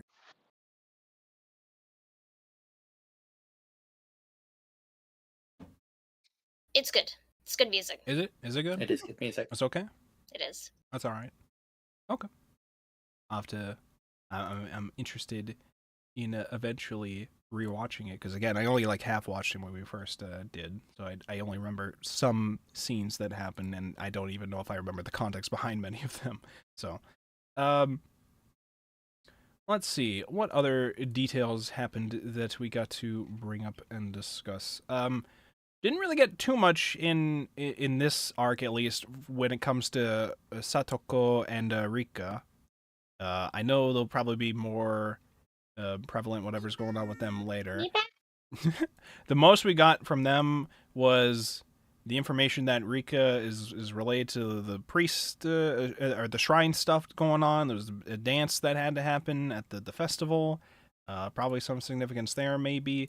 And we have Satoko, who's... It sounds like her entire family was killed and or abducted by demons. Which is a little fucking concerning. And so He's fine. That detail. Don't worry about it. I mean, she survived at least, so Yeah, she's they'll fine. be in the rest of the story. Mion Maybe. pulled out a gun at some point. Was that during the festival? That was during the festival, right? Yes. When they Yeah. were Yeah. shooting for Like the... a Pulled out a gun American. and shot Tomitake. Happens. I believe it. She first appeared, and I was I like, mean, "Where's she your did. gun?" It was with a fucking, like, dart or whatever, but You're she right. did do that. Yeah, that's true. It is. Where's her gun? It's iconic. You'll Sure, find it is. It's like out. Rena without her hatchet. You'll find out. Exactly. Somebody Listen, has to have a gun in the Shadow, story. you have okay? to It's important. realize that her in-game sprite, her casual in-game sprite, looks like this. Okay? It's Okay, called She's got the gun in the I got- holster at all times. Show that on stream. I'll show it on stream. Spotify's not gonna be able to see it, but it's a sprite in Ryukishi's iconic style that he does there, and she's just rocking the gun in a holster the whole time. like a true American. Why? The Nathan 80s Drake. were a different time. The 80s were definitely a different time. All of the guys had crazy titties. Yeah. Listen, just because Oishi looked fucking... Nope, I'm talking about Kenta. Did you see his You're fucking Kenta? right? You were focusing on Kenta's... I don't even know what to do with you. You're talking about Colonel Sanders? Why are you focusing on that about Kenta? Where do you think them chicken breasts came from? What the fuck? What the heck? It's a joke to make here, but not a Fucking character, so I can't make God. it. No, the Take! Sorry. Oh, that's Look, he showed up Tomitake. for, like, That's not he Kenta, showed up that's for, like, 3 Tomitake. panels and then died, okay? It's not important. Hey, listen, But, okay. Gosh. That's a butch lesbian right there. I don't know what to tell you guys. Tomitake? No, Andy. Yes. Wait, no, you want to see a butch lesbian? Hey, no, Look let at her cook. EDA sprite. Hey, Don't fucking do this to me. one meme that I still know about from Higurashi is the one CG or shouting CG that goes around where it's, I think, Mion in front of Keiichi going, her pronouns are she, her, or something. I forget what it was. I'll find that. I'll post it later. Yeah, there you go. So yeah, what else were we? So aside from the presentation of the male chest here, what else do people have that they want to bring up that they thought about and or stood out to them that we might not have discussed? Did we like the slice of life moments that happened? Aside from the main plot of things happening, did we enjoy them, or did we find them annoying, or how did we feel? Chap, I've already forgotten. I found them a bit annoying. I'm in not gonna lie. mid mode. I get their point thematically, but I was like, damn, bro, took kind of a long time to get to the murder part. Yeah, I'm gonna I be, want like You more would not murder. survive the end. I'm gonna be real. Maybe it's just me. because part of me was like, the VN probably drags these things out more, so you have more fun with these characters before we get into the serious stuff. But here, it didn't feel like that was what it was doing. Here, it felt more like this is like fun moments for the people who read the VN before to be able to see, as opposed It to feels a a fun lot- moment for you, the first time reader, to experience. I don't know. It feels a lot to me like it is just establishing that this is a thing for Keiichi. Hmm. And that like it is establishing that this group exists and that this is what they do. Right. It Whereas just in made the it so VN you that do actually get to see all of the stuff. Right. Sorry, go. for me, I think it just made it so that in this manga where I went into it expecting horror, that the thing I kept getting jump scared by was boobs, which was so strange. I support women's rights and women's wrongs. Yeah. Rena was more annoying than the slice of life. You didn't like the adorable mode? No. No. You hated the She got on my adorable nerves. mode? What's wrong with you? Why do you hate joy and whimsy and her very clearly wanting to be Keiichi's wife already? Did you have a problem with that? Like, No, honestly, that's the part that I respect. oh, okay. What? I have a problem with it. It's too excessive. You can have whimsy, but in moderation. Oh, okay, all right. I think she's kind of annoying. All right. I mean, that's So nice. the fact that she's a major character is mildly frustrating. Did you like her What more do you when have against You don't have to deal with her anymore. 14-year-old girls in 80s Japan? They remind me too much of myself. Well, stop Ah. projecting. Hmm. Rena isn't real. I was gonna say, like, do you are you just only really annoyed with her going adorable mode and you're fine with the rest of her, or is it pretty much like all of her? Like, do you enjoy when she goes psycho crazy mode, or do you also get annoyed by that? Do you think she's like is hitting too close for you or something, or what's going on? I honestly, I genuinely think that some of it is the I'm trying to figure out how to say this in a way that isn't problematic. You also don't have to say anything if you don't want to elaborate, by the way. You're not forced to answer this if you don't want to. So I recommend just being a problem.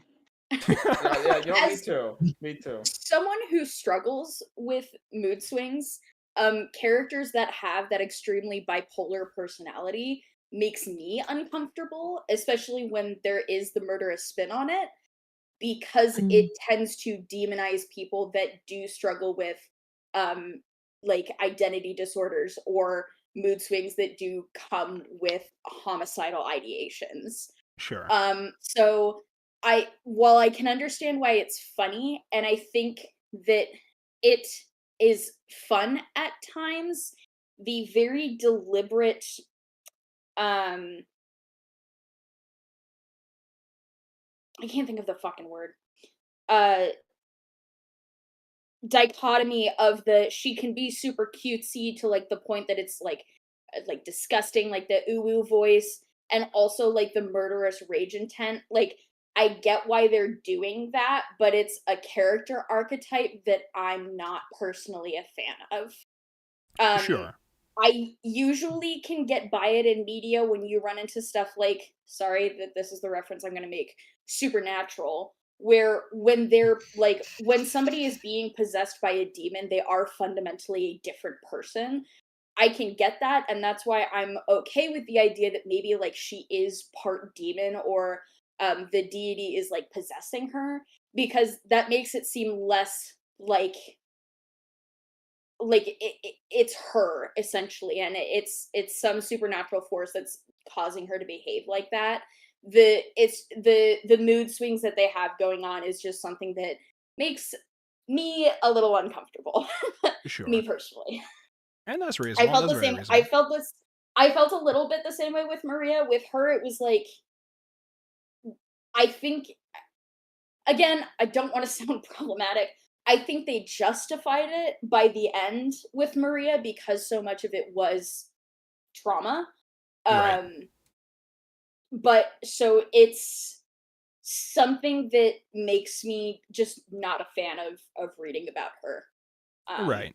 Is all. Yeah. Yeah. I mean, there's always the chance for, as we learn more about whatever, was happening with Reina, that, like, it may develop in a way that it introduces, like, how she got to that point from acting like that. It may also be trauma related in some kind of way. It could be a number of things that could change our perspective of these characters. So just because we feel a certain way about these characters now doesn't necessarily mean that's how we're always going to feel about them, of course. These can change over time, of course. So all that to say, but yeah, your reasons for this are, of course, more than valid. I think they're very understandable for why you would feel that way. But also joy and whimsy. Okay, it's called fun. No, hold on. I can Fun. explain. Okay. Yeah, what's up? The overexposure. I've drained all the joy and whimsy of Andy. Oh, okay. Understandable.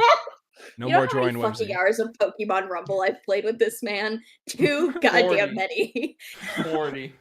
Oh, I see. I counted. I'm scrolling through the pages again, and I'm just ending up on the page where everybody's writing nice notes on Tomitake's shirt. I'm just like, oh, what a sweet moment, and then I know he's gonna brutally die. I should have, but I did not see that coming. And so I was like, oh man, he didn't get his debut. What the fuck? like right before that, he was talking with Keiichi about, people just die at the festival, or die around the time of the festival. We don't know what happens with that. It just kind of happens sometimes.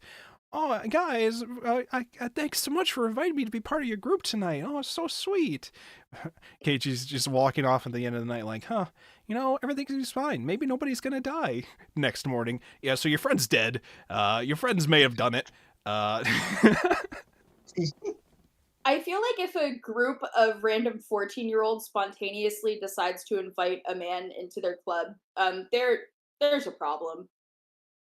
I was just like, I don't know anything about this dude and his relations with the people in the town or whatever. It's supposedly a small town, so everybody who frequents the town, they would all know them or whatever, so they seemingly knew him for a while. But I was just like, how often does this dude just show up to Hinamizawa? Like, how well does he actually know these people? Is he actually being creepy when he's taking these photos, or are they, like, have they been chill with it in the past with him, so they don't care or whatever? Like, what's the deal with him?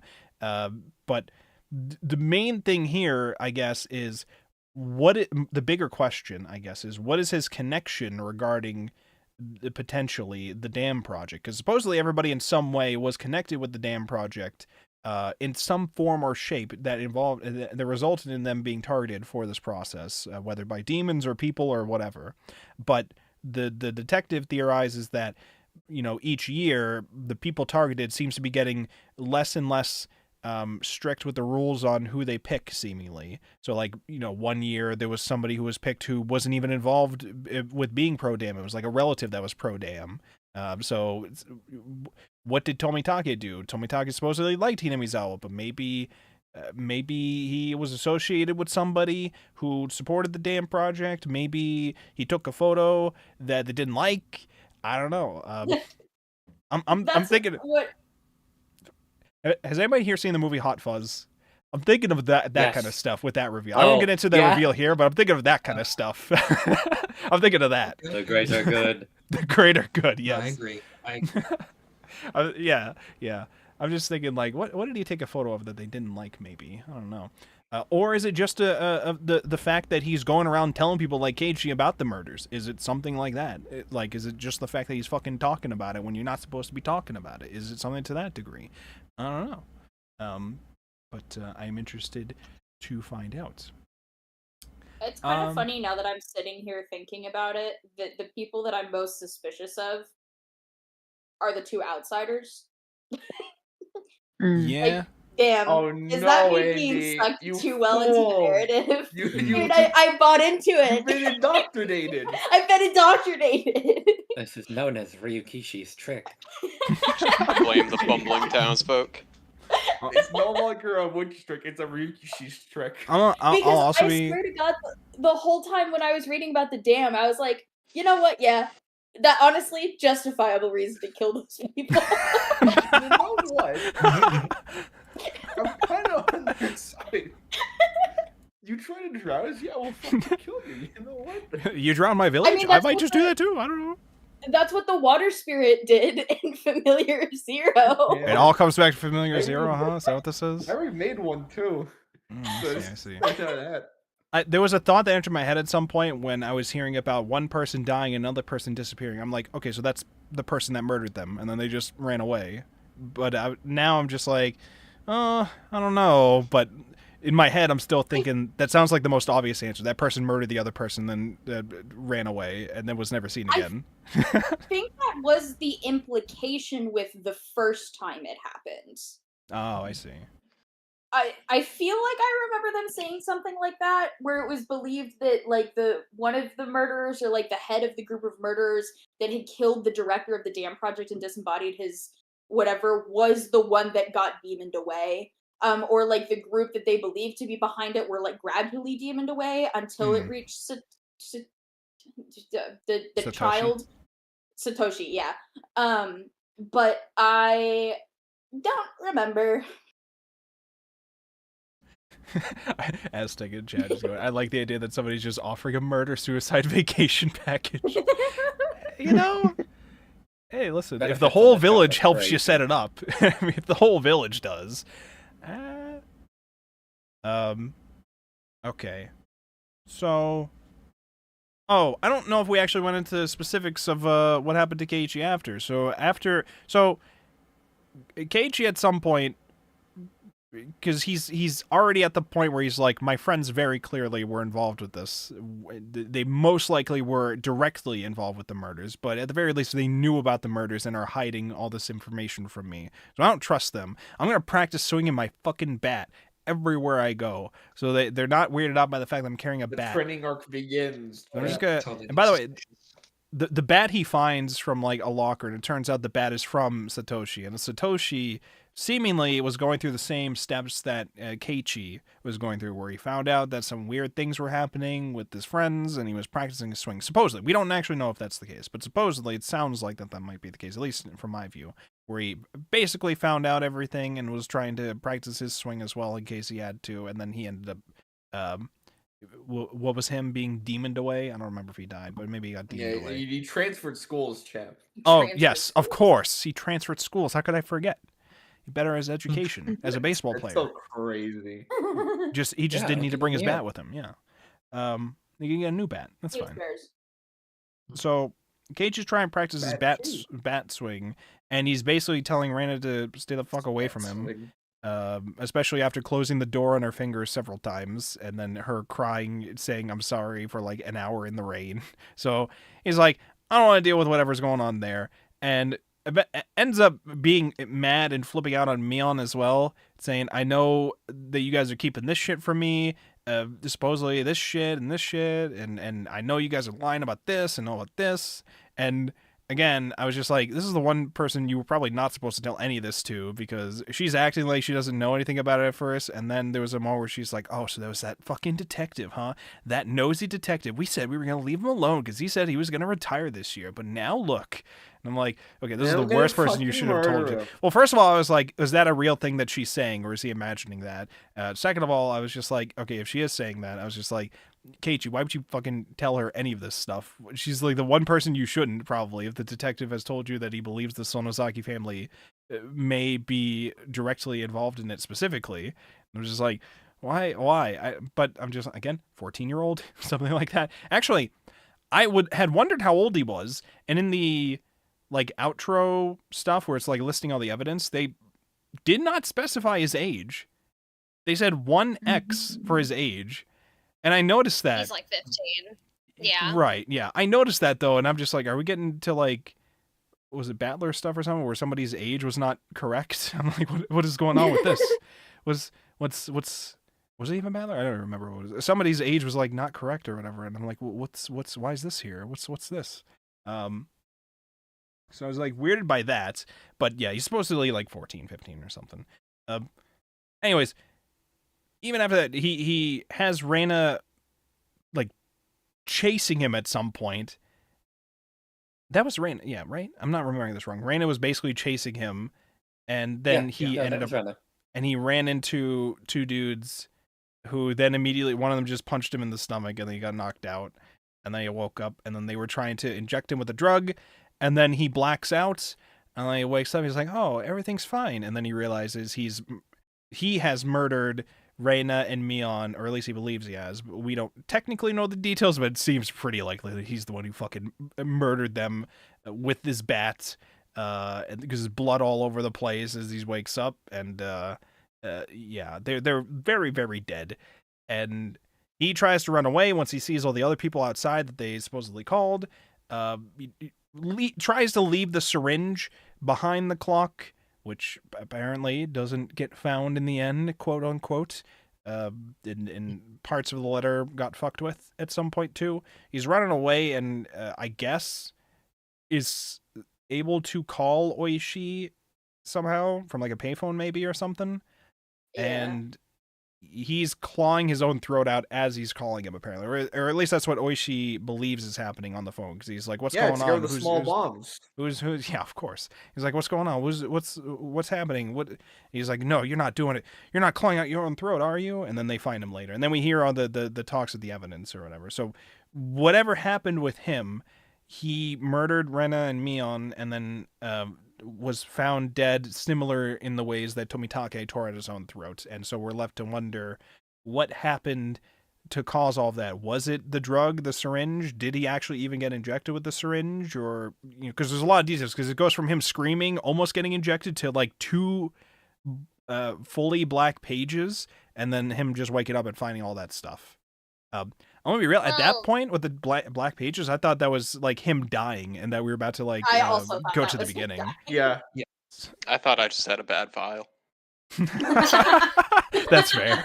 That's fair. One interesting thing, because we were talking about this earlier, the blurring of reality and what his paranoia is.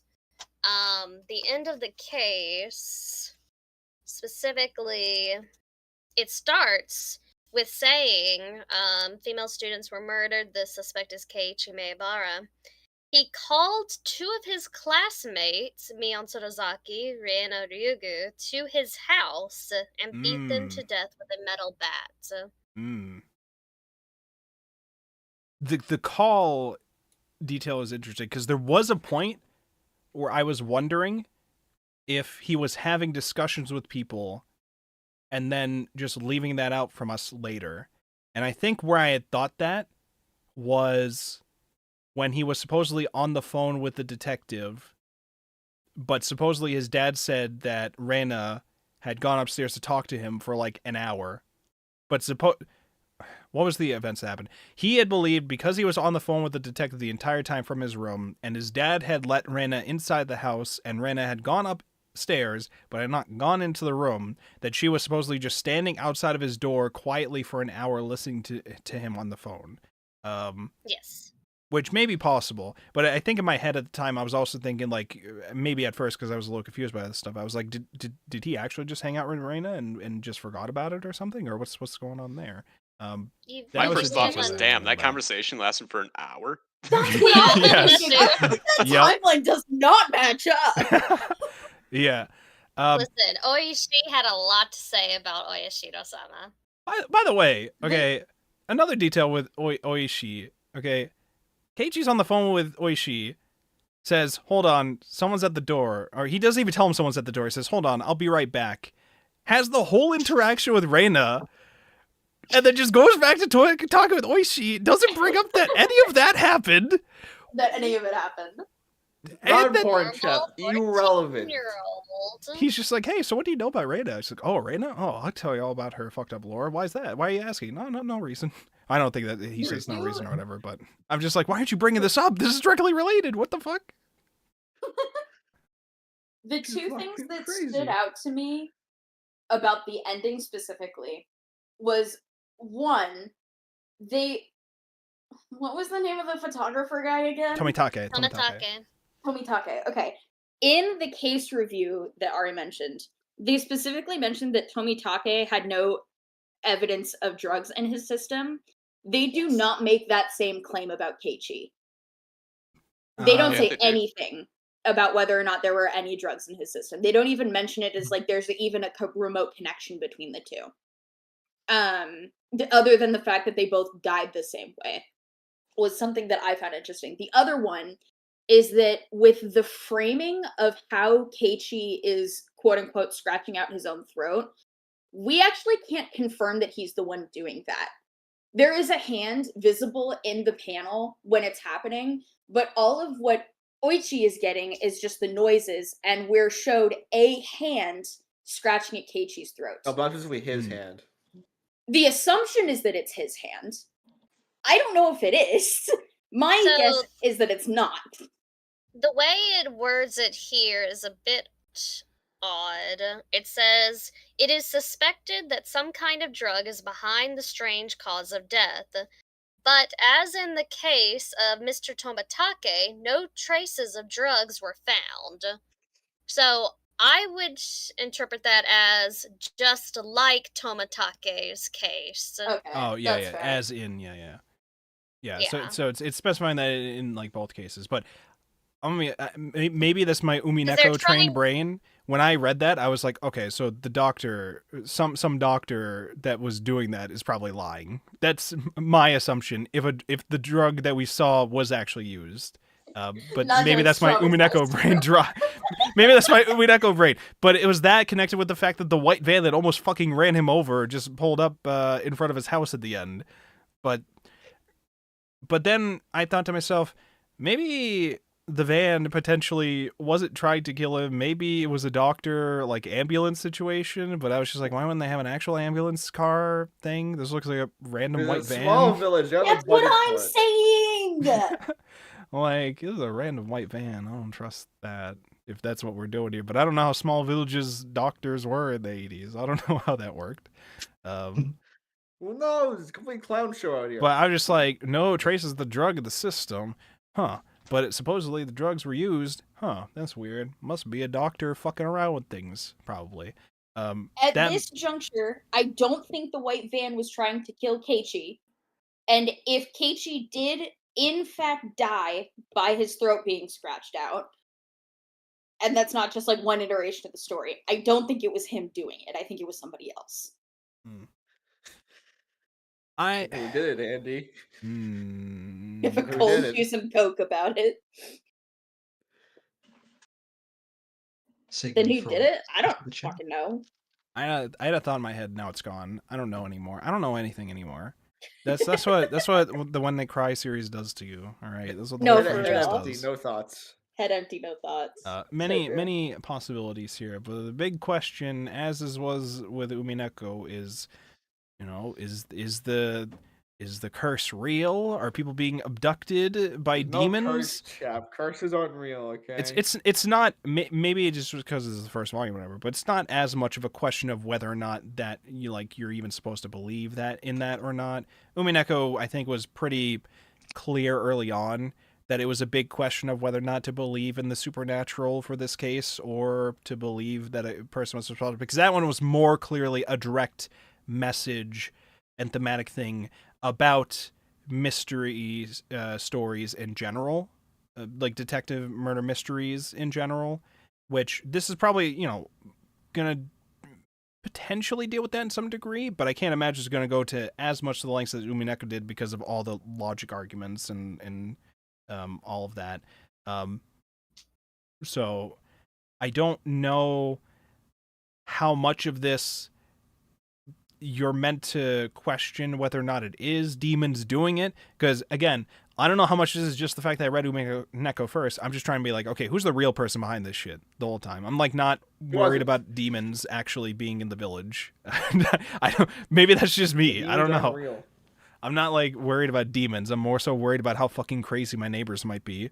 I don't know. You will not be struck down by Oyashiro-sama's curse because you are a true believer. Oh wait, you don't think all of it? Oh, yeah, shit. you're dying. You're Oh. dead. You're dead. dead, chap. if you don't believe, You're the and if you next leave victim. Hinamizawa, okay, you can't leave Chad Hinamizawa didn't either. believe that I mean, I don't know why Keiichi you're did not being so leave paranoid. Hinamizawa.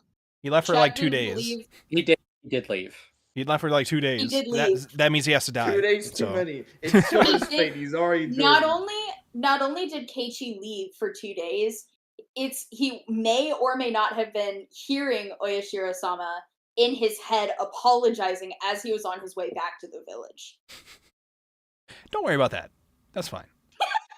That's fine. It's one of those Canadian demons. I feel like we forgot to mention as well. I think we might have mentioned it in the pre-show. This series opens with a quote from Frederica Berncastle. You know, What did it say? Let me read it. It says, please don't be sad. Even if the world doesn't forgive you, I will forgive you. Please don't be sad. Even if you don't forgive the world, I will forgive you. So please tell me, what should I do so that you'll forgive me? ? And that's signed Frederica Berncastle. I was just like, I Umineko? knew it was What the Berncastle fuck? from Umineko. Umineko? I was not expecting Berncastle to pop up. Well, so I Why remembered not? when we were first reading Umineko and Berncastle came up. Ari at some point had mentioned something about them being Higurashi references, and I was very confused. Yeah. And now I'm seeing a quote from them, and now I'm even more confused in this. I think And then that I'm like, was- I'm looking I at think- Rika, and I'm like, oh, that's her. And now I'm even more confused. I think Ari was Why would you think saying that? that they were a reference. I think Ari was lying. I think it was a little bit more than just a reference.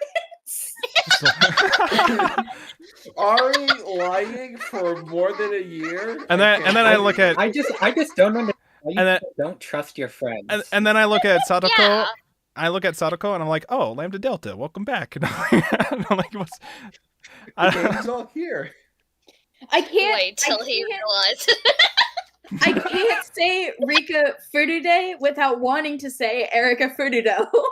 Yeah, I was gonna say that too. I was like, wait, she looks exactly like Berncastle, but actually her name is like Erica. And I'm like, wait. Yeah, that's her own original character. Wait. Oh yeah, that's true. Here. That's true because Berncastle is like, this is my OC. She's the detective now. Okay, I remember. My OC, Blodek. An OC of an OC. There's layers. I'm gonna be real though. I kept forgetting how you're supposed to say their last names because I know Erica and I know Rika, but one of them's Furude and one of them's Furudo, and I don't know which one's Furude and which one's Furudo. I keep forgetting that bit. That's Yeah. okay, you'll figure it out. Oh, okay. I hope so, or else the demons look at me, and you don't That's want true. that. Can we talk about any of the bonus meme chapters that people might have remembered? They went pretty quick. I gotta There wasn't mention too the many. They went pretty cicada quick. one because I need you to understand how fucked I am mentally because of midterms. So what the fuck's the main character's name again? I've already forgotten. Keiichi. Keiichi. Name's Keiichi. Nobara. It's like Keiichi's like, I'm wanting to disguise himself as a Higurashi, and then my brain's like, okay, hold on, but why do I know this word? He did the thing. Why you just said, why do I know this word? And then you looked at the cover of the manga you're reading. Oh, No.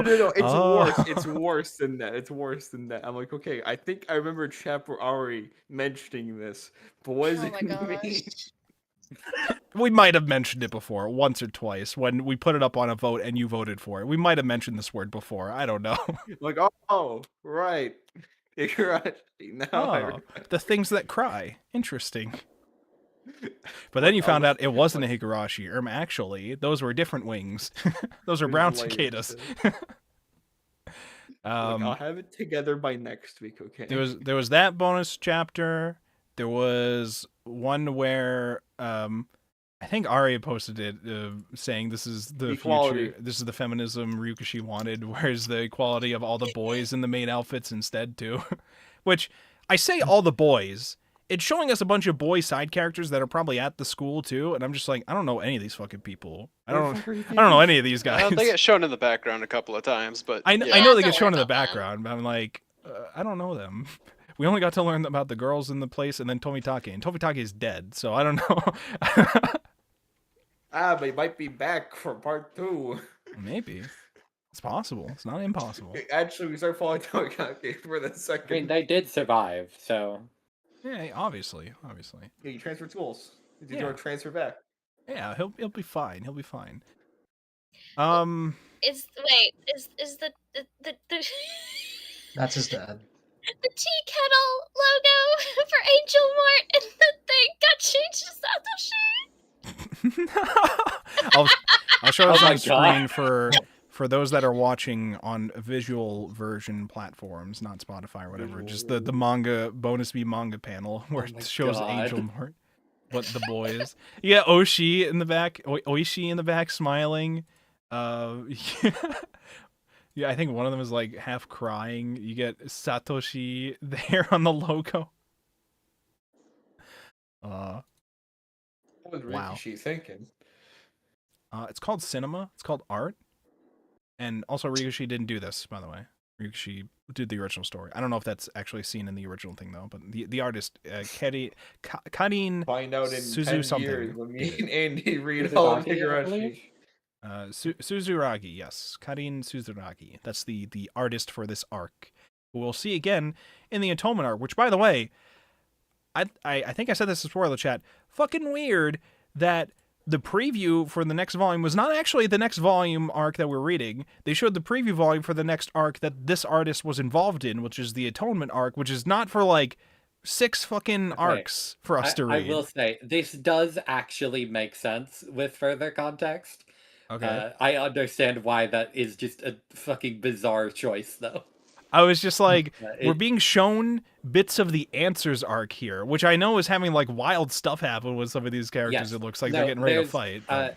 There's more of a direct correlation between the answer arcs and the question arcs in Higurashi than there was in Umineko. I see. I was just There's like, should more- I be like, reading these? Each one corresponds more, Okay. I guess, to a respective question arc. Okay. So Well, the two arcs that they had this artist do are the like corresponding question arc and answer arc. okay. Well, that's good to know that they are more correlated, and that I'm not going to get spoiled by reading those previews that are, you know, a whole Answers arc ahead of. No, I do things. understand why that was like.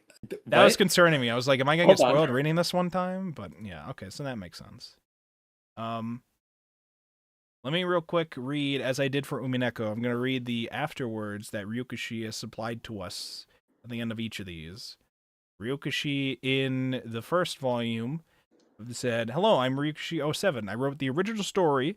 I truly thank you for picking up Higurashi When They Cry, Abducted by Demons Arc Volume 1. Partially because the original story, Higurashi When They Cry, is a novel game. Almost all of the expressions are written in text, so there are more than a few places where I left them to the reader's imagination and only depicted vague expressions.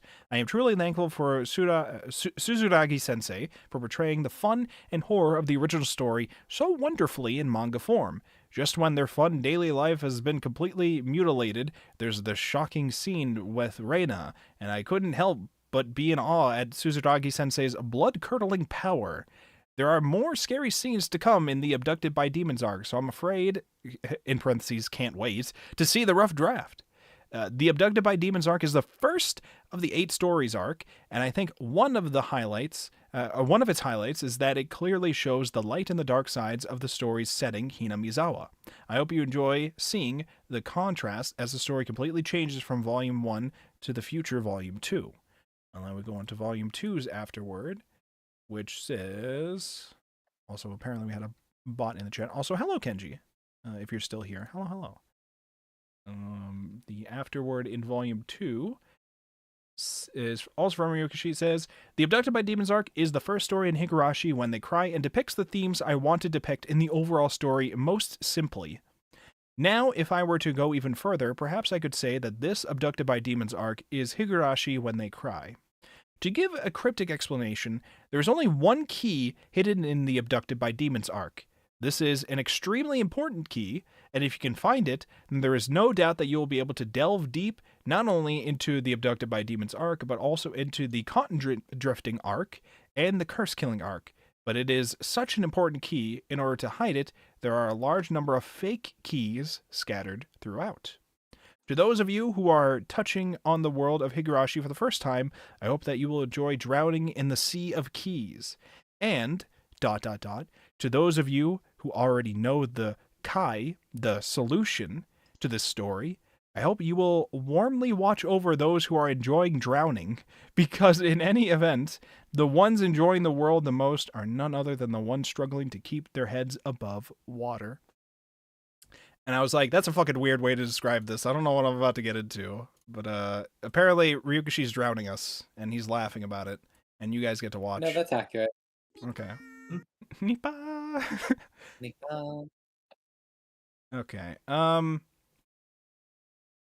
did we... So, I think we talked about it a little bit before, but in case somebody might not have expressed or whatever, how did we feel about the art overall here?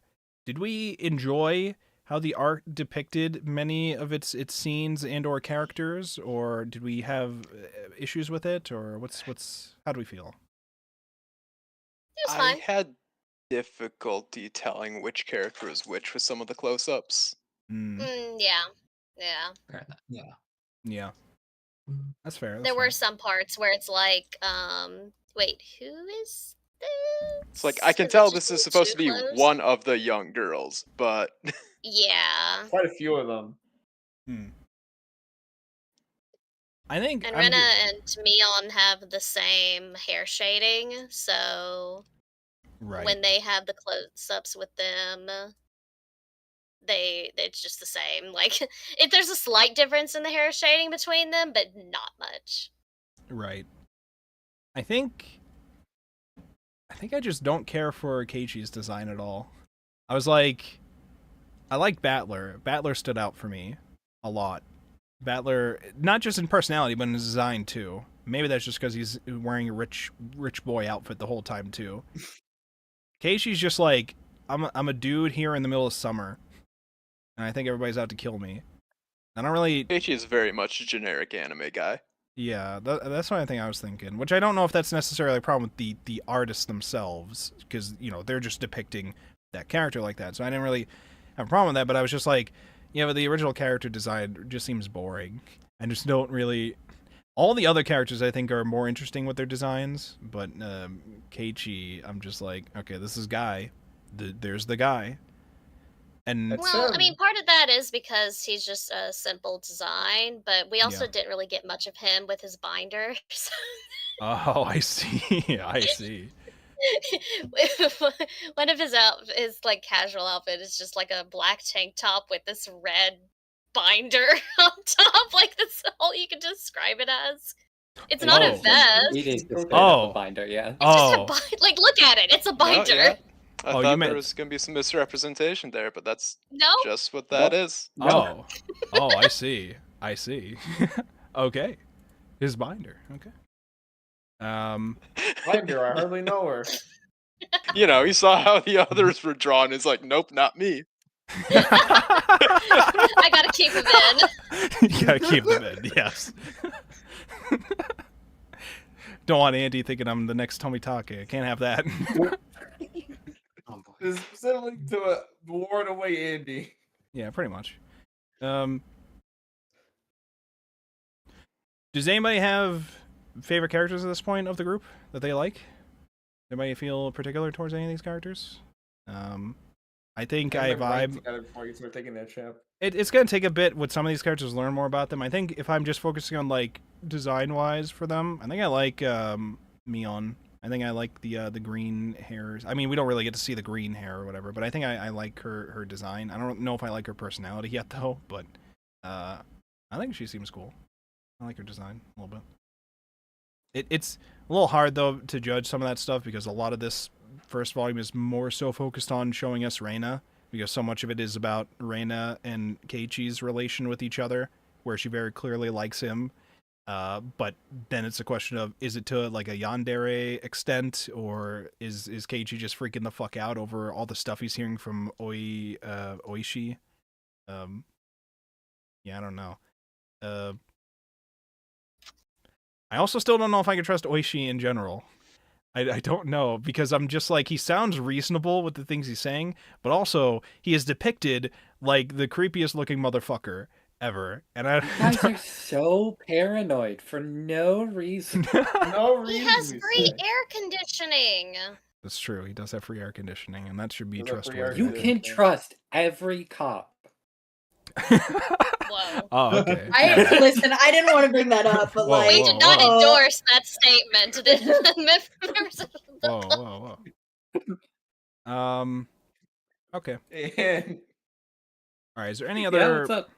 you ever heard of ACAP? Okay. What? Have you guys heard of any other, or do you guys have any other opinions? And oh wait, there's another Burn Castle quote I forgot to read. There's another one, which yeah, the sin one. the sin. Okay, it says, It's like, "Do you know wherein ACAP? lies?" It says, "Do you know wherein lies the sin? It wasn't in partaking of the fruit of the tree. Do you know wherein lies the sin? It wasn't in lending an ear to the serpent's enticements. Do you still not know wherein lies the sin? Therein lies your sin." Dun dun dun. So you should already know Can't the answer. believe you Otherwise you're a sinner, and then we got to take You care know, of some you. of us sinner. I just can't believe you forgot. We got to get rid of Hey, you. so low key, can I complain about something that's tangentially related? Yeah, what's up? It's about cicadas. Okay. Okay.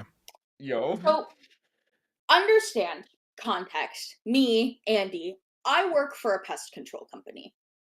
So a lot of what I end up doing in my free time at work is looking at the specific genus and genetic makeup of a lot of the bugs that we treat to see why our products are effective against them versus not other bugs. Why do I do this? Because I'm bored and I run out of things to do at work. Taxonomic classification of species is so fucking stupid and so goddamn arbitrary. Okay?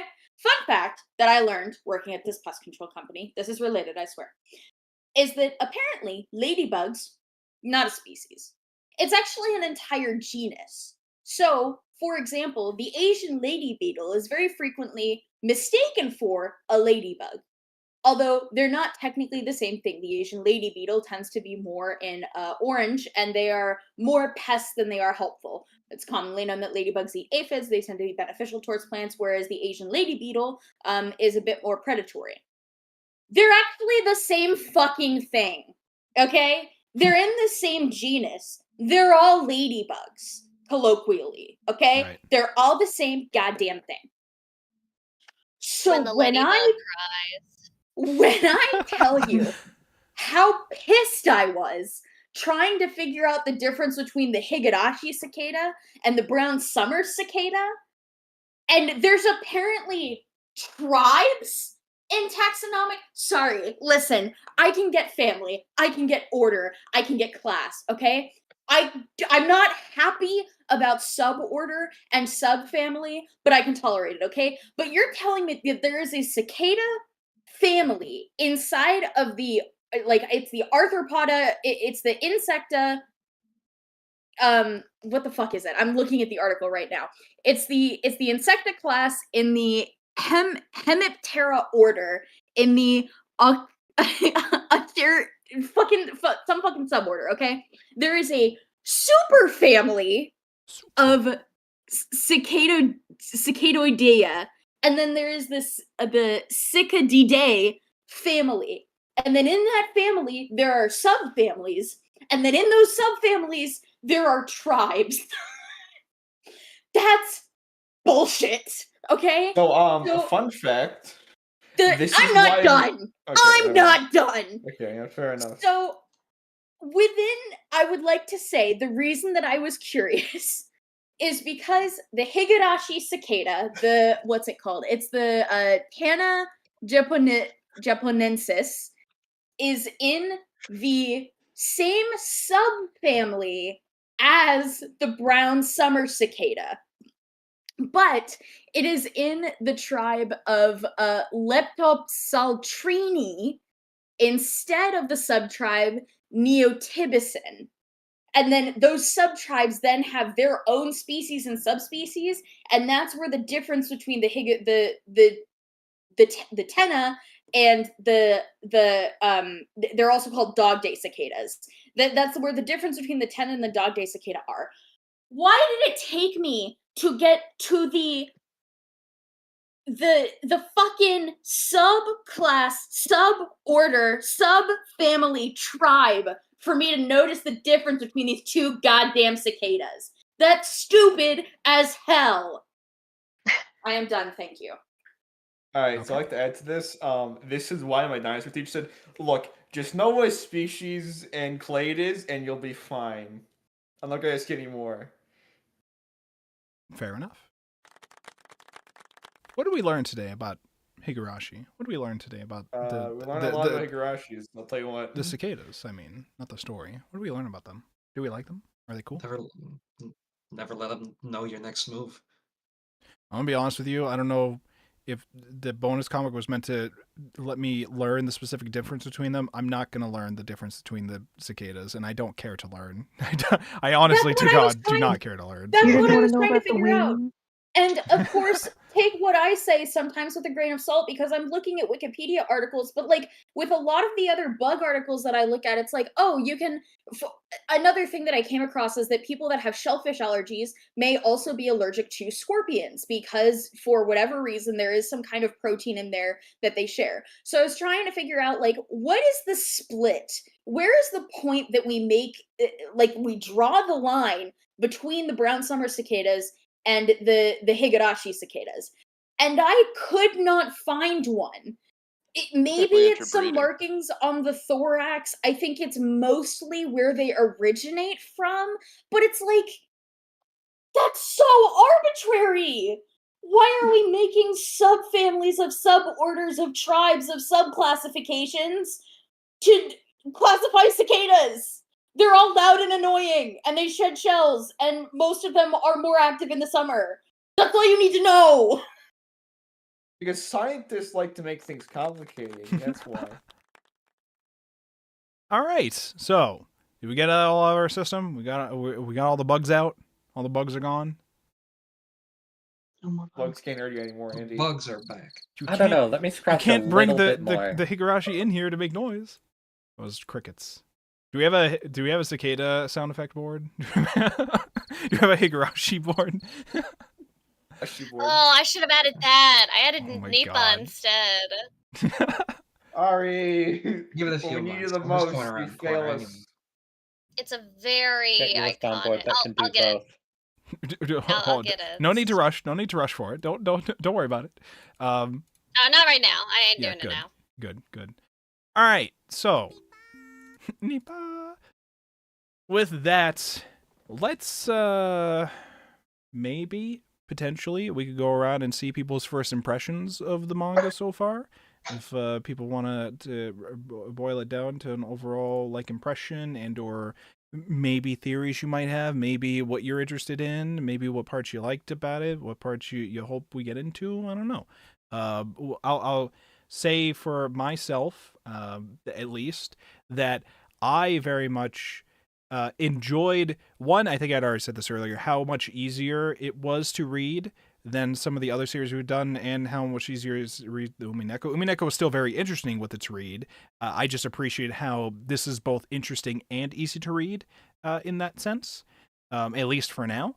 I very much enjoyed the atmosphere that it was establishing, and getting me into the headspace of like not knowing whether or not we should be like, Keiichi, you're having a psychological moment, and or no, you need to get the fuck away from this person, and or no, you're being dumb and 14, you should be keeping that important evidence. Because I don't remember if we mentioned the important detail of this is probably, we should have talked about this before. Mion and Rena at some point give him a bunch of, what were they, ahogi? These are like some kind of bean paste. Ohage. Ohage. Like mochi. Yeah, it's basically mochi. And they're like, one of them was made by Rena. Your homework is to eat them all and tell us which one was done by Rena. All right, good luck. If you don't get it right, there's a punishment game. A fucking needle in it. And he goes to eat one of them, and it had a fucking needle in it. And he's like, I could have swallowed that, and that could have fucking killed me. They're trying to kill me. They're actively trying to send me a fucking message about this. And the message. At some point, when he talks to Mion and is like ranting about how he knows basically everything that they're hiding from him, or what he thinks is everything that they're hiding from him. He mentions, he's like, "Which one of you put the fucking needle in there?" And Mion tries to say it was actually her who put the needle in there. But either way, he doesn't really care. He's just like, it wasn't just a. He's like, that's not just a simple fucking prank. Okay, you were trying to fucking kill me with that. I don't know what that was. You could have fucking killed me if I swallowed that. Which I don't actually know if that. I mean, I'd imagine it could. I just don't know, like, you know, because Well, I'd I'm never just imagined saying swallowing a needle probably have before. worse intent. I mean, you could choke on it or puncture You an could organ choke on once it it. gets down Sure. there. Yeah, could cause sepsis if it Right. manages to hit your intestines. Right, yeah.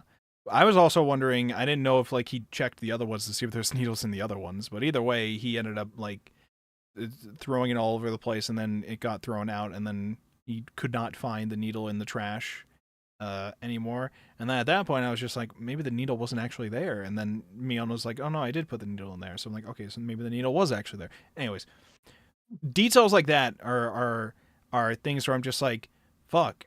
Their group would actually try to do a dumb prank that actually turns out to be too much. Could that maybe have been what happened? Or is he actually thinking that they're trying to kill him? Like, details like that, I enjoy that I was getting that kind of vibe from this. In a small town as well, where it's a different environment than Umineko, where Umineko is like, it's a specific family with specific only like a certain number of people that are on it. It's very small, the number of people that are on this island. Whereas the village, you're technically connected to the rest of the world, but like not really, because you gotta go really far away to actually get to the rest of the world, and like everybody here knows each other, and like, but you don't really know some of the other people. Things like that. I liked that kind of vibe that we had going on here too.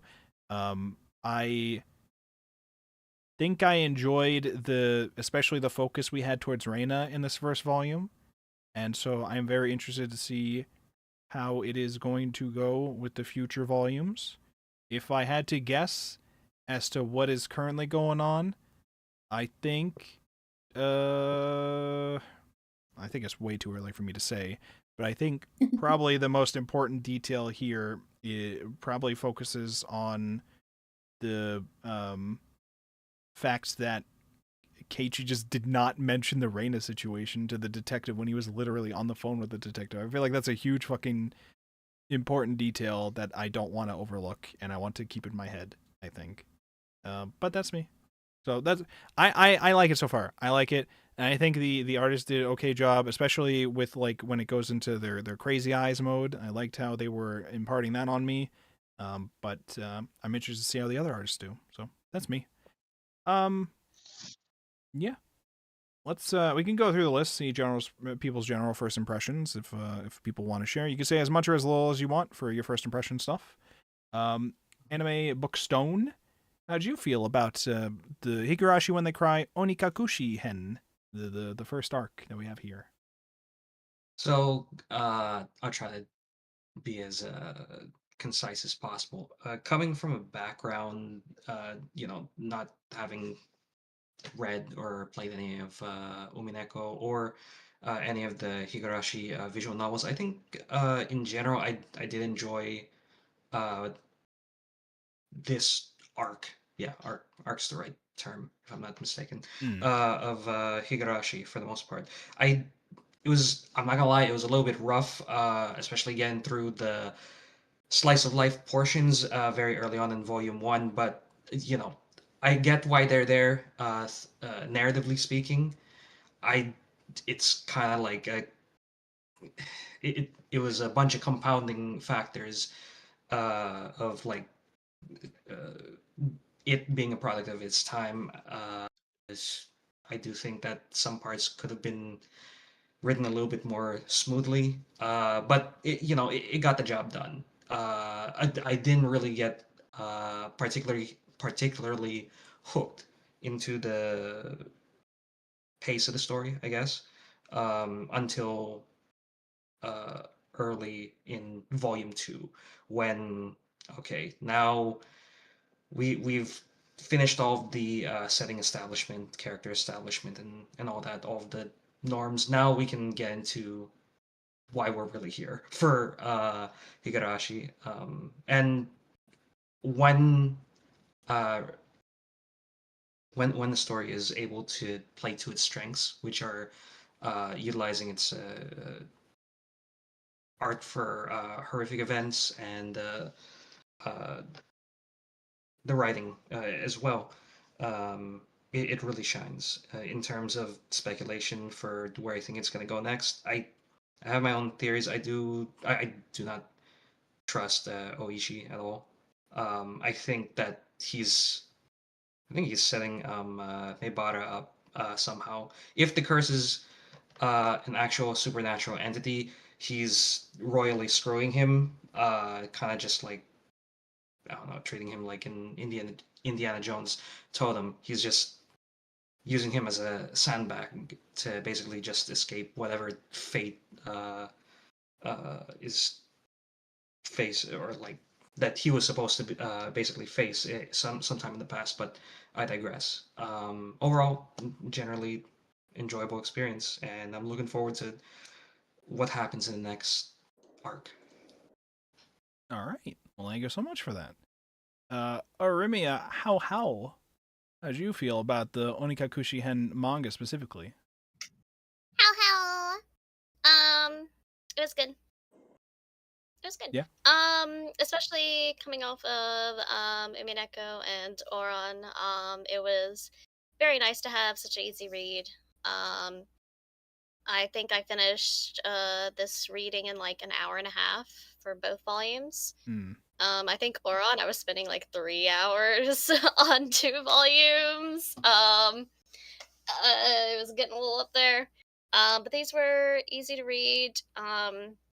They did a good job of distilling the information down into the manga format of not only showing off all of Keiichi's paranoia, but also the little ways that it might just be paranoia, that it might not actually be happening exactly that way.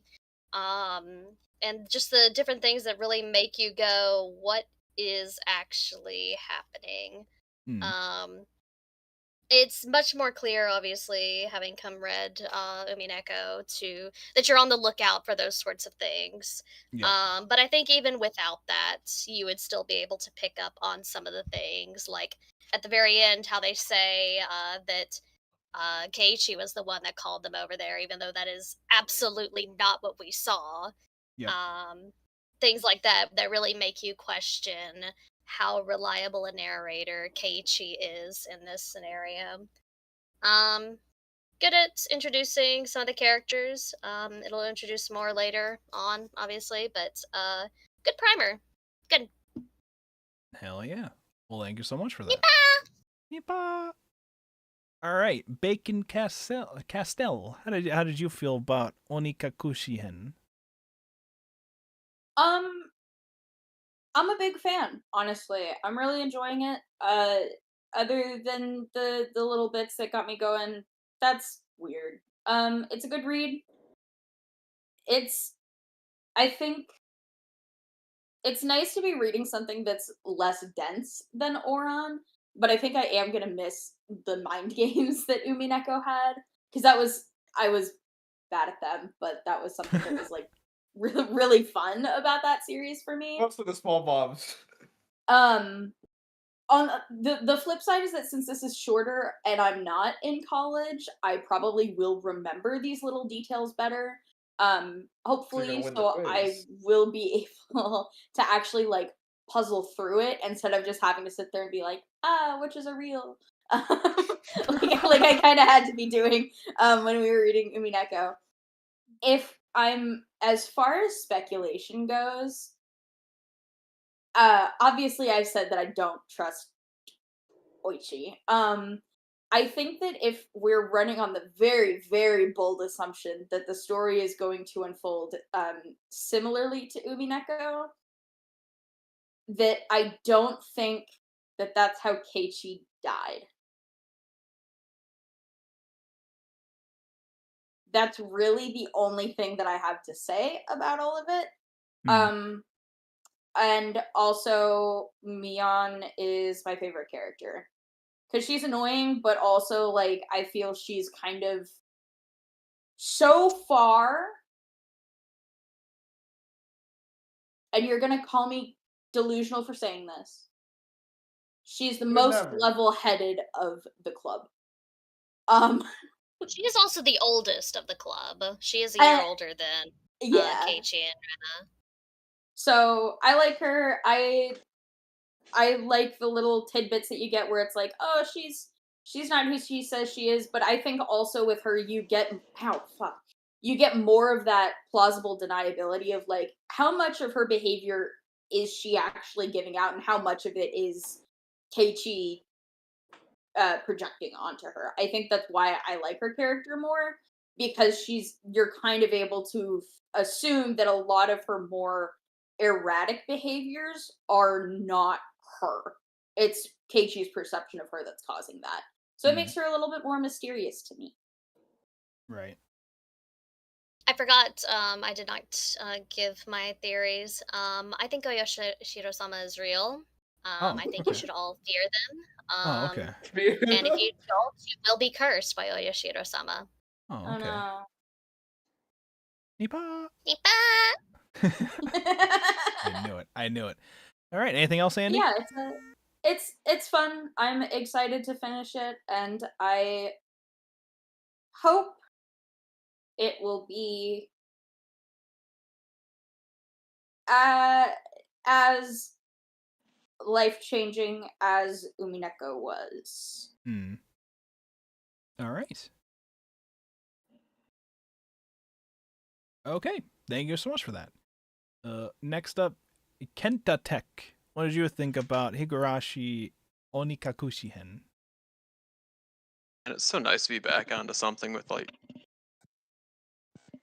an actual story.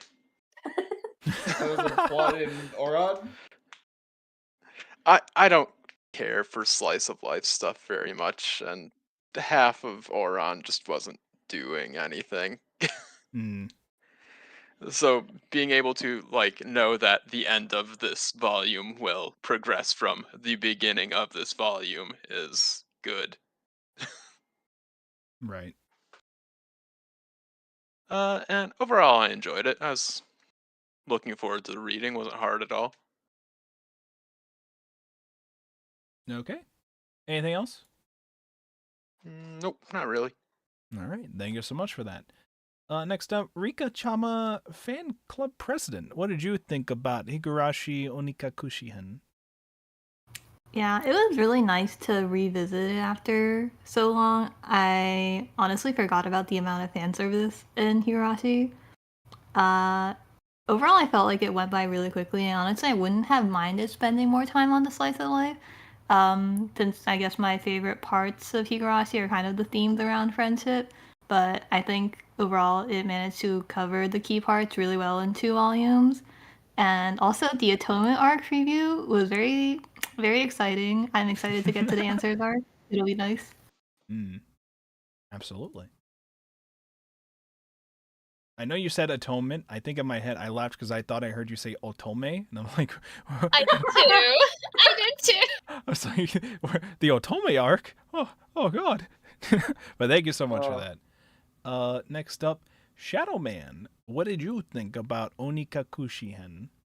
I enjoyed it. I can't get all my thoughts together. My brain is currently scattered. That's so fine. Next week, once I get my pieces together, I think I'll be able to say more. You have it all solved. You'll be like, you know what? It actually was Oyashiro-sama. It was him the whole time. No, it's gonna be small bombs. What are you talking about? Oh, okay, Oh, sure. small Small bombs. Okay. All right. And Anything of else, course, Shadow? if you listeners want to tune in and see what Shadow has to say during the reading, you can join the Discord. This is if you true. play in the Anime Book Club rule, you'll be able to see all of the things that we don't say during stream and only say in text. This is true. There's many things that join they're us for typing the in weird text on after here. They're posting all sorts of memes and gifs and stuff. Some more questionable than others. It's fine. All right, thank you so much for that, Shadow. Next up, Thrice Demoned Away. What did you think about Higurashi Onikakushihen, aka Abducted by Demons arc? You are still muted. Maybe Thrice Demoned Away is not currently here. We'll get back to Thrice if they come back later. Women Apologist. What did you think about Higurashi abducted by demons? Yeah, what did you think? Yeah, I mean, it was fine.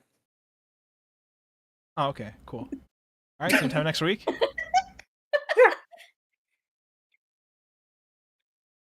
No, yeah, I feel like I got most of my actual thoughts kind of out of the way. It's good. I like Onikakushi a lot. It's not my favorite of the arcs, but it's a very good introduction to what Higurashi is and what Higurashi is going to be like. Right. As for predictions, I think it's gonna end with everyone just having a nice time together. That's true. That's true. They're gonna be playing cards together. You know, they're gonna hang out at what was the place called? Angel Mort. They're gonna hang out at the festival together. They're just gonna hang out at the festival, and it's gonna be a really fun time. They're gonna write Nothing bad ever happens at religious festivals. Nothing bad has ever happened in Hinamizawa history. No, ever. Ever. And if you think that there was, it may happen to you next. I mean, what would happen to you next? Nothing. Nothing. All right. Well, thank you so much for that.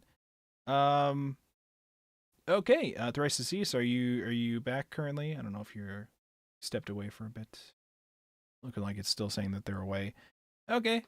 All right. Does anybody else have anything else that they want to share and or talk about before we potentially wrap this up for the week? All right, hearing nothing. Thank you so much, everybody, for joining us for the first discussions of Higurashi When They Cry. I'm very excited about, especially not just the fact that we've started the series. I've been very excited, and I read this like a few days prior, and I'm very excited to immediately start reading the next arc pretty soon after we're done talking about it. But I also like the fact that we get to talk about each entire arc, for at least the question side of things, all in the entirety of a week. We get to read through the whole thing and then talk about it all in the entirety of a week. I think it's nice and easy. Whereas compared to Umineko, it took us several weeks to get through an episode of things. So I was very, very happy about that length of things. So that like for the first like 5 weeks of us talking, we'll be able to talk about this as its own work in a way.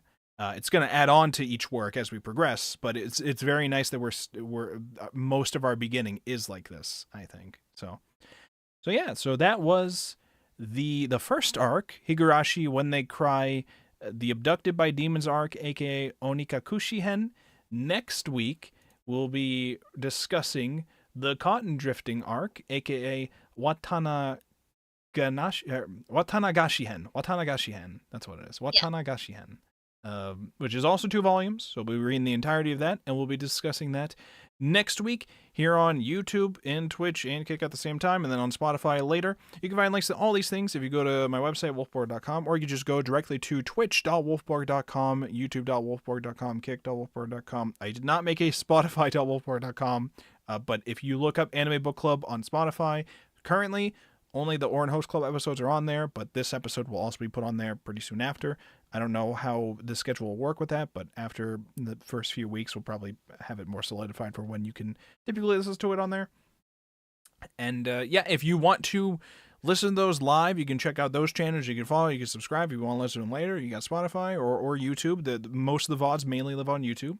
And if you want to directly become a part of the book club, either just reading it with us and talking in the text chats, or jumping onto the stream and yapping about it with us every week, you can join the Discord at discord.wolfborg.com, grab yourself the Anime Book Club roll, and you can have a fun time with us. So that's all we got for this week. We're being abducted by demons now, and we're going to move on to drifting some cotton next week. So, yeah. So, all right. Let's see who we can raid. Who is online that we can send Oya Shiro-sama's curse to? Who do we have? What? Yeah, we're sending the curse. We're sending the curse out. We're committing murder? Yeah. We're not doing it. We're not doing anything. I don't know what you're talking about. Oh, we aren't? No. I think my understanding of Oyashiro-sama's Karin's will committee is order whatever is he not clear. chooses. So it's not us. Let's say hi to. Let's see here. Nipa. Okay. Kitsundere is playing Sonic Adventure. Let's go say hi to them. All right, everybody. Thank you so much, as usual, for coming to hang out. And we'll talk to you all next week with more Higurashi When They Cry discussions here at the Anime Book Club. Stay safe, gamers. Bye-bye. Watch out for demons. Oh my god. Bye, stream.